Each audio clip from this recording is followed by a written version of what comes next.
Depression, কারণ ও প্রতিকার। শাইখ Mohammad Salih আল মুনাজ্জিদ। অনুবাদ শোয়েব আহমদ। সম্পাদনা মুফতি মনসুর আহমদ। নবীজি সাল্লাল্লাহু আলাইহি ওয়াসাল্লাম বলেন, মুসলিম ব্যক্তির উপর যে কষ্ট, ক্লেশ, রোগ ব্যাধি, উদ্বেগ, উৎকণ্ঠা, দুশ্চিন্তা, পেরেশানি ও বিষণ্ণতা আসে, এমনকি যে কাঁটা তার দেহে ফোটে, এসব কিছুর দ্বারাই আল্লাহ তার গুনাহসমূহ ক্ষমা করে দেন। সহিহুল বুখারী 5642। বিসমিল্লাহির রহমানির রহিম। দুনিয়ার জীবনের স্বাভাবিক প্রকৃতি হচ্ছে এখানে বিভিন্ন দুশ্চিন্তা ও উদ্বেগ, উৎকণ্ঠা মানুষকে গ্রাস করে রাখে। কারণ দুনিয়া হচ্ছে বিপদাপদ ও দুঃখ কষ্টের জগৎ। এই জন্যই তো জান্নাত যেসব বিষয়ের দ্বারা দুনিয়া থেকে বৈশিষ্ট্যমণ্ডিত, সেগুলোর অন্যতম হচ্ছে সেখানে কোনো দুশ্চিন্তা ও উদ্বেগ, উৎকণ্ঠা থাকবে না। মহান আল্লাহ বলেন, সেখানে তাদেরকে ক্লান্তি স্পর্শ করবে না এবং তারা সেখান থেকে বহিষ্কৃতও হবে না। জান্নাতবাসীদের মন কখনো খারাপ হবে না, মলিন হবে না। এমনকি তারা সেখানে শুনবে না কোনো অহেতুক কথা এবং শুনবে না কোনো পাপের কথা, শুধু এই বাণী ছাড়া, সালাম সালাম। দুনিয়ার জীবনের প্রকৃতি হচ্ছে কষ্ট ও দুর্ভোগ। মানুষ নিজেদের বিভিন্ন পরিস্থিতি ও নানান অবস্থার এসবের সম্মুখীন হয়। মহান আল্লাহর বাণীও এদিকে ইঙ্গিত প্রদান করে। নিঃসন্দেহে আমি মানুষকে সৃষ্টি করেছি কষ্ট ক্লেশের মধ্যেই। তাই তো মানুষ এই দুনিয়াতে অতীত নিয়ে দুঃখিত, ভবিষ্যৎ নিয়ে উদ্বিগ্ন এবং বর্তমান নিয়ে থাকে বিষণ্ণ। অন্তরে চেপে থাকা কষ্ট যদি অতীতের কোনো বিষয় হয় তবে তা দুঃখের জন্ম দেয়। যদি তা ভবিষ্যতের কারণে হয় তবে উদ্বেগ, উৎকণ্ঠার জন্ম দেয়। আর যদি তা বর্তমান কোনো বিষয়ের কারণে হয় তবে বিষণ্ণতার জন্ম দেয়। মানুষের অন্তরে থাকা ঈমান কিংবা পাপাচার ও অবাধ্যতার পরিমাণ অনুযায়ী দুঃখ ও বিষণ্ণতার আধিক্য ও স্থায়িত্বের ক্ষেত্রেও অন্তরসমূহ বিভিন্ন রকমের হয়ে থাকে। কারণ অন্তর দুই ধরনের। এক প্রকারের অন্তর রয়েছে যা রহমানের আরশ, এতে রয়েছে আলো, জীবন, আনন্দ, খুশি, প্রফুল্লতা ও কল্যাণের ভাণ্ডার। আরেক প্রকারের অন্তর রয়েছে যা শয়তানের আবাস, সেখানে থাকে সংকীর্ণতা, অন্ধকার, মৃত্যু, দুঃখ, দুশ্চিন্তা ও বিষণ্ণতা। মানুষ নিজেদের অবস্থা ও উদ্দেশ্যের ভিন্নতা এবং নিজেদের পালনকৃত দায়িত্ব ও কর্তব্যের ভিন্নতা অনুসারে চিন্তা ও পেরেশানির ক্ষেত্রেও ভিন্ন ভিন্ন হয়ে থাকে। উত্তম চিন্তা। কিছু চিন্তা পেরেশানি আছে উন্নত ও মহৎ, যা উত্তম নিদর্শন সম্বলিত থাকে। যেমন মুসলিমদের কোনো সমস্যার সমাধানে কোনো আলিমের চিন্তিত হওয়া, বিশেষত সমস্যা যদি জটিল ও বড় আকার ধারণ করে। তেমনিভাবে মুসলিমদের শাসক তার অধীনস্থদের নিয়ে চিন্তিত হওয়া। এটাই দুই উমর ইবনুল খাত্তাব রাজিয়াল্লাহু আনহু ও উমর বিন আব্দুল আজিজ রাহিমাহুল্লাহ সহ অন্যদের উদ্বিগ্ন করে তুলেছিল। ফলে তাদের প্রথমজন নামাজের মধ্যেই বাহিনী প্রস্তুত করতেন। এক্ষেত্রে তিনি ছিলেন অপারগ। এমনকি ইরাকের ভূমিতে কোনো পশু হোঁচট খেলেও তিনি চিন্তায় অস্থির হয়ে যেতেন। আর দ্বিতীয়জন নিজ পেরেশানির কথা ব্যক্ত করতে গিয়ে বলেছেন, আমি এমন সমস্যার সমাধান করছি যাতে কেবল আল্লাহ ছাড়া কেউ সাহায্য করতে পারবে না। এ কাজে বড়রা বৃদ্ধ আর ছোটরা বড় হয়ে গেছে। অনারব ব্যক্তি এ ব্যাপারে বিশুদ্ধভাষী হয়ে গেছে আর গ্রাম্য লোক হিজরত করে চলে গেছে। এমনকি তারা এটাকে এমন দিন হিসেবে গণ্য করেছে যা ব্যতীত অন্য কিছুকে হক মনে করে না। কোনো সিদ্ধান্ত মুসলিমদের ভবিষ্যৎ পরিণতির সাথে যত বেশি সম্পৃক্ত হবে, চিন্তা পেরেশানিও তত অধিক হবে। তাই তো যখন আব্দুর রহমান বিন আউফ রাদিয়াল্লাহু তাআলা আনহুকে ওমর রাদিয়াল্লাহু তাআলা আনহুর পরবর্তী মুসলিমদের খলিফা নির্বাচনের দায়িত্ব দেয়া হয়, তখন তিনি সকল মুসলিম, এমনকি অক্ষমদের সাথেও পরামর্শ করতে গিয়ে ঘুমাতে পারেননি।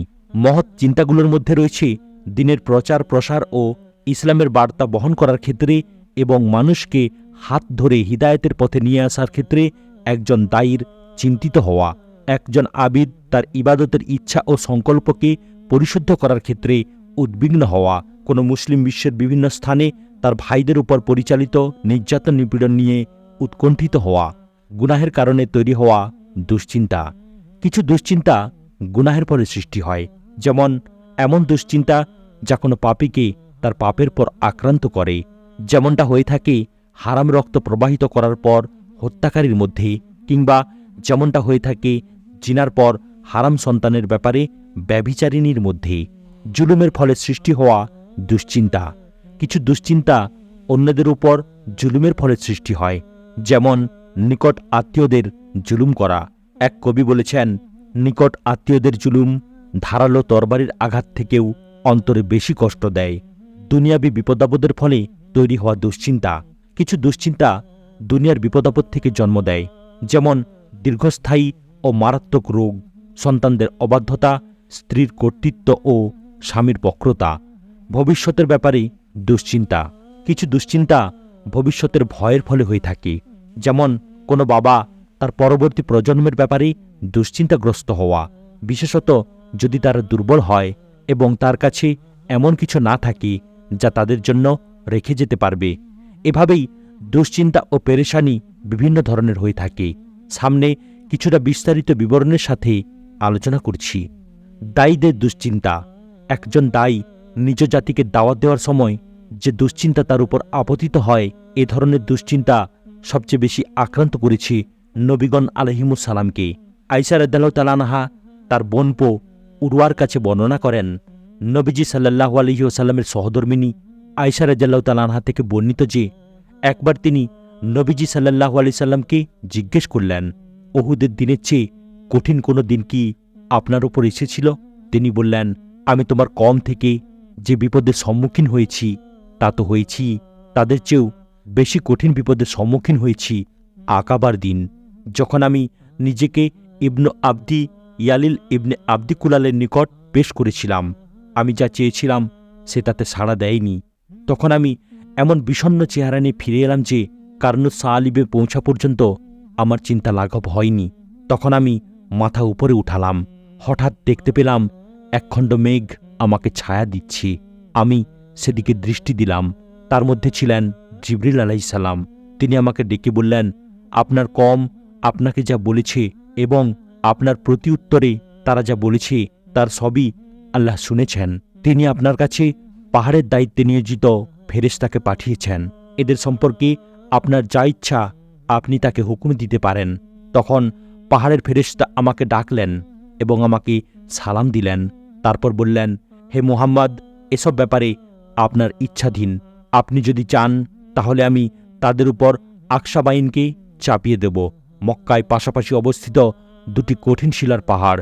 উত্তরে নবীজি সাল্লাল্লাহু আলাইহি ওয়াসাল্লাম বললেন, না, তা হতে পারে না। বরং আমি আশা করি মহান আল্লাহ তাদের বংশ থেকে এমন সন্তান জন্ম দেবেন যারা এক আল্লাহর ইবাদত করবে আর তাঁর সাথে কাউকে শরিক করবে না। সহিহুল বুখারী 3231। তেমনিভাবে রাসূলুল্লাহ সাল্লাল্লাহু আলাইহি সাল্লাম অনেক চিন্তিত হয়েছিলেন যখন তার জাতি মিরাজের সফরের ব্যাপারে তাকে মিথ্যা অপবাদ দিয়েছিল। ইমাম মুসলিম রাহিমাহুল্লাহ বর্ণনা করেন, আবু হুরায়রা রাদিয়াল্লাহু তাআলা আনহু বর্ণনা করেন, রাসূলুল্লাহ সাল্লাল্লাহু আলাইহি সাল্লাম বলেছেন, আমি হিজরে অর্থাৎ হাতিমে কাবায় ছিলাম। এ সময় কুরাইশরা আমাকে আমার ইসরা সম্পর্কে প্রশ্ন করতে শুরু করে। তারা আমাকে বাইতুল মাকদিসের এমন সব বিষয় সম্পর্কে জিজ্ঞাসা করতে লাগল যা আমি ভালোভাবে মনে রাখিনি। ফলে আমি এত বেশি চিন্তিত হয়ে পড়লাম, এরকম চিন্তিত আর কখনোই হইনি। রাসূলুল্লাহ সাল্লাল্লাহু আলাইহি সাল্লাম বলেন, তারপর আল্লাহ তাআলা আমার সম্মুখে বাইতুল মাকদিসকে উদ্ভাসিত করে দিলেন এবং আমি তা দেখছিলাম। তারা আমাকে যে প্রশ্ন করছিল আমি তার জবাব দিতে লাগলাম। ইবাদত নিয়ে দুশ্চিন্তা।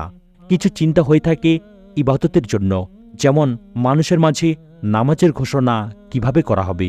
এ বিষয়টি রাসূলুল্লাহ সাল্লাল্লাহু আলাইহি সাল্লামকে চিন্তিত করে দিয়েছিল।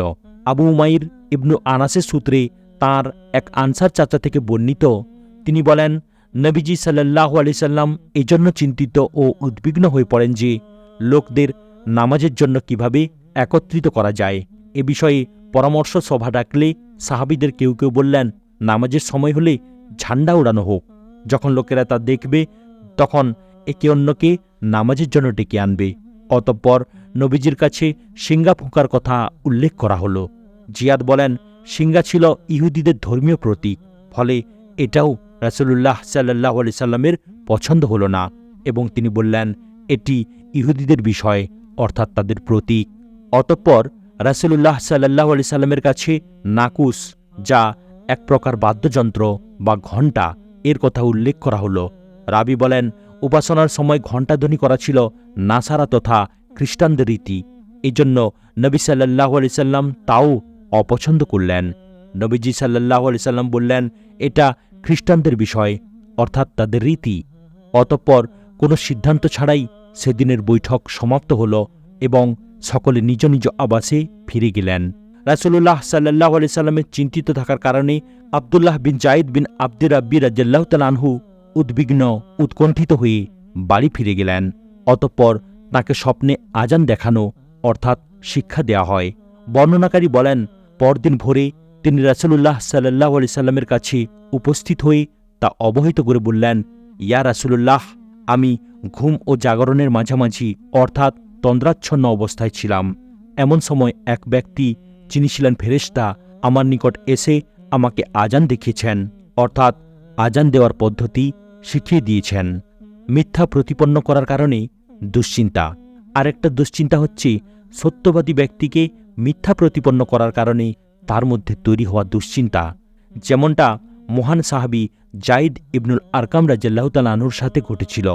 তিনি শুনলেন মুনাফিকদের সর্দার আব্দুল্লাহ বিন উবাই তার সঙ্গীদেরকে বলছে, আমরা মদিনায় ফিরে গেলে সেখান থেকে সবল আব্দুল্লাহ বিন উবাই দুর্বল মুহাম্মদ সাল্লাল্লাহু আলাইহি সাল্লামকে বের করে দেবে।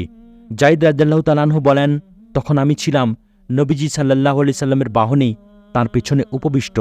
আব্দুল্লাহ বিন উবাইয়ের কথাবার্তা আমি শুনে ফেললাম। আমি আমার চাচাকে তা অবহিত করলাম। তিনি গিয়ে রাসূলুল্লাহ সাল্লাল্লাহু আলাইহি সাল্লামকে তা জানালেন। তিনি আব্দুল্লাহকে ডেকে পাঠালেন। সে কসম করে তা অস্বীকার করল। ফলে রাসূলুল্লাহ সাল্লাল্লাহু আলাইহি সাল্লাম তাকে সত্যবাদী এবং আমাকে মিথ্যাবাদী সাব্যস্ত করলেন। আমার চাচা আমার কাছে এলেন, বললেন, রাসূলুল্লাহ সাল্লাল্লাহু আলাইহি সাল্লাম ও মুসলিমদের ক্রোধান্বিত এবং নিজেকে মিথ্যাবাদী সাব্যস্ত করাটাই কি তোমার অভিপ্রায় ছিল? যায়েদ রাদিয়াল্লাহু তাআলা আনহু বলেন, ফলে এত দুশ্চিন্তা ও পেরেশানি আমার উপর আপতিত হল, যার কারো উপর আপতিত হয়নি। আমি সফরে রাসূলুল্লাহ সাল্লাল্লাহু আলাইহি সাল্লামের সঙ্গে ছিলাম। চিন্তায় আমার মাথা ঝুঁকে পড়েছিল। এমন সময় রাসূলুল্লাহ সাল্লাল্লাহু আলাইহি সাল্লাম আমার কাছে এলেন, আমার কান মলে দিলেন এবং আমার সামনে হাসলেন। নবীজি সাল্লাল্লাহু আলাইহি সাল্লামের এ আচরণ আমাকে এতটাই আনন্দিত করে যে এর বিনিময়ে আমার অমরত্ব অর্জিত হলেও আমি এতটা আনন্দিত হতাম না। তারপর আবু বকর রাদিয়াল্লাহু তাআলা আনহু এসে আমার সঙ্গে দেখা করে প্রশ্ন করলেন, রাসূলুল্লাহ সাল্লাল্লাহু আলাইহি সাল্লাম তোমাকে কি বলেছেন? আমি বললাম, আমাকে তিনি কিছুই বলেননি। তিনি কেবল আমার কান মলেছেন এবং আমার দিকে তাকিয়ে হেসেছেন। আবু বকর রাদিয়াল্লাহু তাআলা আনহু বললেন, সুসংবাদ গ্রহণ করো। তারপর ওমর রাদিয়াল্লাহু তাআলা আনহু এলেন। আবু বকরকে যে কথা বলেছিলাম তাকেও আমি সেভাবে বললাম। পরে যখন ভোর হল, রাসূলুল্লাহ সাল্লাল্লাহু আলাইহি সাল্লাম সূরা আল মুনাফিকুন পাঠ করে শোনালেন। মুসলিমের বর্ণনায় এসেছে, তিনি বলেন, আমি রাসূলুল্লাহ সাল্লাল্লাহু আলাইহি সাল্লামের কাছে এসে তাকে এ সম্পর্কে অবহিত করলাম। তখন তিনি আব্দুল্লাহ ইবনে উবাইকে ডেকে পাঠালেন এবং তাকে জিজ্ঞেস করলেন। সে যোদ্ধার কসম খেয়ে বলল যে সে এমন কাজ করেনি, আর বলল, যায়েদ রাসূলুল্লাহ সাল্লাল্লাহু আলাইহি সাল্লামের কাছে মিথ্যা কথা বলেছে। যায়েদ রাদিয়াল্লাহু তাআলা আনহু বলেন, তাদের এ কথায় আমি মনে ভীষণ কষ্ট পেলাম। মিথ্যা অপবাদের কারণে দুশ্চিন্তা। কিছু দুশ্চিন্তা রয়েছে যা নির্দোষ ব্যক্তিকে মিথ্যা অপবাদের কারণেই জন্ম নেয়।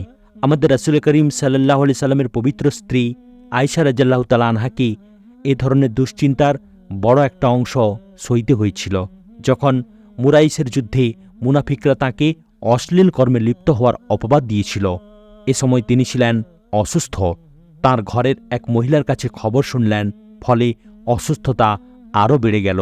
প্রবল দুশ্চিন্তাগ্রস্ত হয়ে পড়লেন। আয়েশা রাদিয়াল্লাহু তাআলা আনহা বলেন, আমি মর্মাহত হয়ে বললাম, সুবহানাল্লাহ, লোকজন কি এমন গুজবই রটিয়েছে? আয়েশা রাদিয়াল্লাহু তাআলা আনহা বলেন, সারা রাত আমি কাঁদলাম। কাঁদতে কাঁদতে সকাল হয়ে গেল, কিন্তু এর মধ্যে আমার চোখের পানিও বন্ধ হলো না এবং আমি ঘুমোতেও পারলাম না।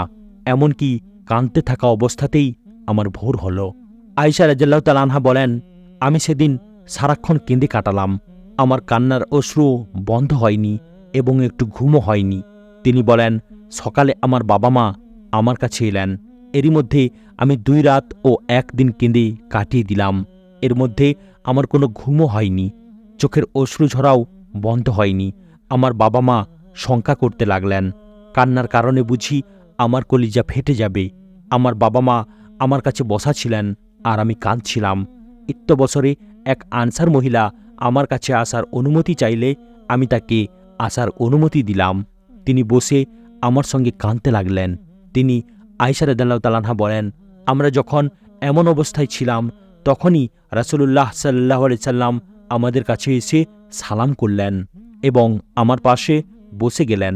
আয়েশা রাদিয়াল্লাহু তাআলা আনহা বলেন, অপবাদ রটানোর পর তিনি আমার পাশে এভাবে আর বসেননি। এদিকে রাসূলুল্লাহ সাল্লাল্লাহু আলাইহি সাল্লাম 1 মাস অপেক্ষা করার পরও আমার ব্যাপারে তার নিকট কোনো ওহী আসেনি। আয়েশা রাদিয়াল্লাহু তাআলা আনহা বলেন, বসার পর রাসূলুল্লাহ সাল্লাল্লাহু আলাইহি সাল্লাম কালিমা শাহাদাত পড়লেন। এরপর বললেন, আয়েশা, তোমার ব্যাপারে আমার কাছে অনেক কথাই পৌঁছেছে। যদি তুমি এর থেকে পবিত্র হও তবে শীঘ্রই আল্লাহ তোমাকে এ অপবাদ থেকে মুক্ত করবেন। আর যদি তুমি কোনো গুনাহ করে থাকো তবে আল্লাহর কাছে ক্ষমা প্রার্থনা করো এবং তওবা করো, কারণ বান্দা গুনাহ স্বীকার করে তওবা করলে আল্লাহ তাআলা তওবা কবুল করেন। তিনি অর্থাৎ আয়েশা রাদিয়াল্লাহু তাআলা আনহা বলেন, রাসূলুল্লাহ সাল্লাল্লাহু আলাইহি সাল্লাম তার কথা শেষ করলে আমার অশ্রুধারা বন্ধ হয়ে যায়। 1 ফোঁটা অশ্রু আমি আর বের করতে পারলাম না। তখন আমি আমার আব্বাকে বললাম, রাসূলুল্লাহ সাল্লাল্লাহু আলাইহি সাল্লাম যা বলছেন আমার হয়ে তার জবাব দিন। আমার আব্বা বললেন, আল্লাহর কসম, রাসূলুল্লাহ সাল্লাল্লাহু আলাইহি সাল্লামকে কী জবাব দেব তা আমি জানি না। তখন আমি আমার আম্মাকে বললাম, রাসূলুল্লাহ সাল্লাল্লাহু আলাইহি সাল্লাম যা বলছেন আপনি তার উত্তর দিন। আম্মা বললেন, আল্লাহর কসম, রাসূলুল্লাহ সাল্লাল্লাহু আলাইহি সাল্লামকে কী উত্তর দেব তা আমি জানি না। তখন আমি ছিলাম অল্প বয়সী কিশোরী, কুরআনও বেশি পড়তে পারতাম না। তথাপি এ অবস্থা দেখে আমি নিজেই বললাম, আমি জানি আপনারা এ অপবাদের ঘটনা শুনেছেন, আপনারা তা বিশ্বাস করেছেন এবং বিষয়টি আপনাদের মনে দৃঢ়মূল হয়ে আছে।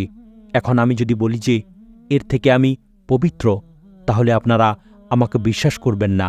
আর যদি আমি এ অপরাধের কথা স্বীকার করে নিই, যা সম্পর্কে আল্লাহ জানেন যে আমি এর থেকে পবিত্র, তাহলে আপনারা তা বিশ্বাস করবেন। আল্লাহর কসম, আমিও আপনারা যে বিপাকে পড়েছি এর জন্য ইউসুফ আলাইহিস সালামের পিতার কথা ব্যতীত আমি কোনো দৃষ্টান্ত খুঁজে পাচ্ছি না। তিনি বলেছিলেন, কাজেই পূর্ণ ধৈর্যই শ্রেয়। তোমরা যা বলছ এ ব্যাপারে আল্লাহই একমাত্র আমার আশ্রয়স্থল। অতঃপর আমি মুখ ঘুরিয়ে আমার বিছানায় গিয়ে শুয়ে পড়লাম। আল্লাহ তাআলা জানেন যে সে মুহূর্তেও আমি পবিত্র। অবশ্যই আল্লাহ আমার পবিত্রতা প্রকাশ করে দেবেন। তবে আল্লাহর কসম, আমি কখনো ভাবিনি যে আমার সম্পর্কে আল্লাহ ওহী অবতীর্ণ করবেন যা পাঠ করা হবে। আমার সম্পর্কে আল্লাহ কোনো কথা বলবেন, আমি নিজেকে এতটা উত্তম মনে করিনি। বরং আমি নিজেকে এর চেয়ে অনেক অধম বলে ভাবতাম। তবে আমি আশা করতাম যে হয়তো রাসূলুল্লাহ সাল্লাল্লাহু আলাইহি সাল্লামকে স্বপ্নযোগে দেখানো হবে, যার ফলে আল্লাহ আমার পবিত্রতা প্রকাশ করবেন। আল্লাহর কসম, রাসূলুল্লাহ সাল্লাল্লাহু আলাইহি সাল্লাম তখনও তার বসার জায়গা ছেড়ে যাননি এবং ঘরের লোকজনও কেউ ঘর হতে বেরিয়ে যাননি। বছরে তার উপর ওহী অবতীর্ণ হল। ওহী অবতীর্ণ হওয়ার সময় তার যে বিশেষ ধরনের কষ্ট হতো তখনও সে অবস্থা হলো। এমনকি ভীষণ শীতের দিনেও তার শরীর হতে মতির দানার মতো বিন্দু বিন্দু ঘাম গড়িয়ে পড়ল ওই বাণীর গুরুভারে, যা তার প্রতি অবতীর্ণ হয়েছে। আয়েশা রাদিয়াল্লাহু তাআলা আনহা বলেন, রাসূলুল্লাহ সাল্লাল্লাহু আলাইহি সাল্লামের এ অবস্থা কেটে গেলে তিনি হাসি মুখে প্রথমে যে কথা উচ্চারণ করলেন সেটা হলো, হে আয়েশা, আল্লাহ তোমার পবিত্রতা প্রকাশ করে দিয়েছেন। তিনি বলেন, এ কথা শুনে আমার মা আমাকে বললেন, তুমি উঠে রাসূলুল্লাহ সাল্লাল্লাহু আলাইহি সাল্লামের কাছে যাও। আমি বললাম, আল্লাহর কসম, আমি উঠে তার কাছে যাব না। মহান আল্লাহ ব্যতীত কারো প্রশংসাও করব না। আয়েশা রাদিয়াল্লাহু তাআলা আনহা বলেন, আল্লাহ আমার পবিত্রতার ব্যাপারে যে 10টি আয়াত অবতীর্ণ করেছেন তা হল, যারা এ অপবাদ রটনা করেছি তারা তো তোমাদেরই একটি দল। এ ঘটনাকে তোমরা তোমাদের জন্য অনিষ্টকর মনে করো না। একইভাবে সেই মহিলার ঘটনা যার উপর অবিচারবশত মিথ্যা অপবাদ আরোপ করা হয়েছিল, তার ঘটনাটাও আয়েশা রাদিয়াল্লাহু তাআলা আনহা বর্ণনা করেছেন। আয়েশা রাদিয়াল্লাহু তাআলা আনহা থেকে বর্ণিত, তিনি বলেন, আরবের কোনো এক গোত্রের এক মুক্তিপ্রাপ্ত কৃষ্ণকায় মহিলা ইসলাম গ্রহণ করেন। মসজিদের পাশে তার একটি কুঁড়ে ঘর ছিল। আয়েশা রাদিয়াল্লাহু তাআলা আনহা বলেন, সে আমাদের কাছে আসতো এবং আমাদের সাথে কথাবার্তা বলতো। যখন তার বাক্যালাপ শেষ হতো তখন প্রায় বলতো, ইয়াউমুল ঐশাহ, অর্থাৎ মণিমুক্তা খচিত হারের দিন, আমাদের রবের পক্ষ হতে আশ্চর্যজনক ঘটনাবলীর একটি দিন। জেনে রাখুন, আমাদের রব আমাকে কুফরের দেশ থেকে মুক্তি দিয়েছেন। যখন সে এ কথাটি বেশি বেশি প্রায় বলতে লাগলো, তখন আয়েশা রাদিয়াল্লাহু তাআলা আনহা সেই মহিলাকে জিজ্ঞেস করলেন, ইয়াউমুল ঐশাহ কি?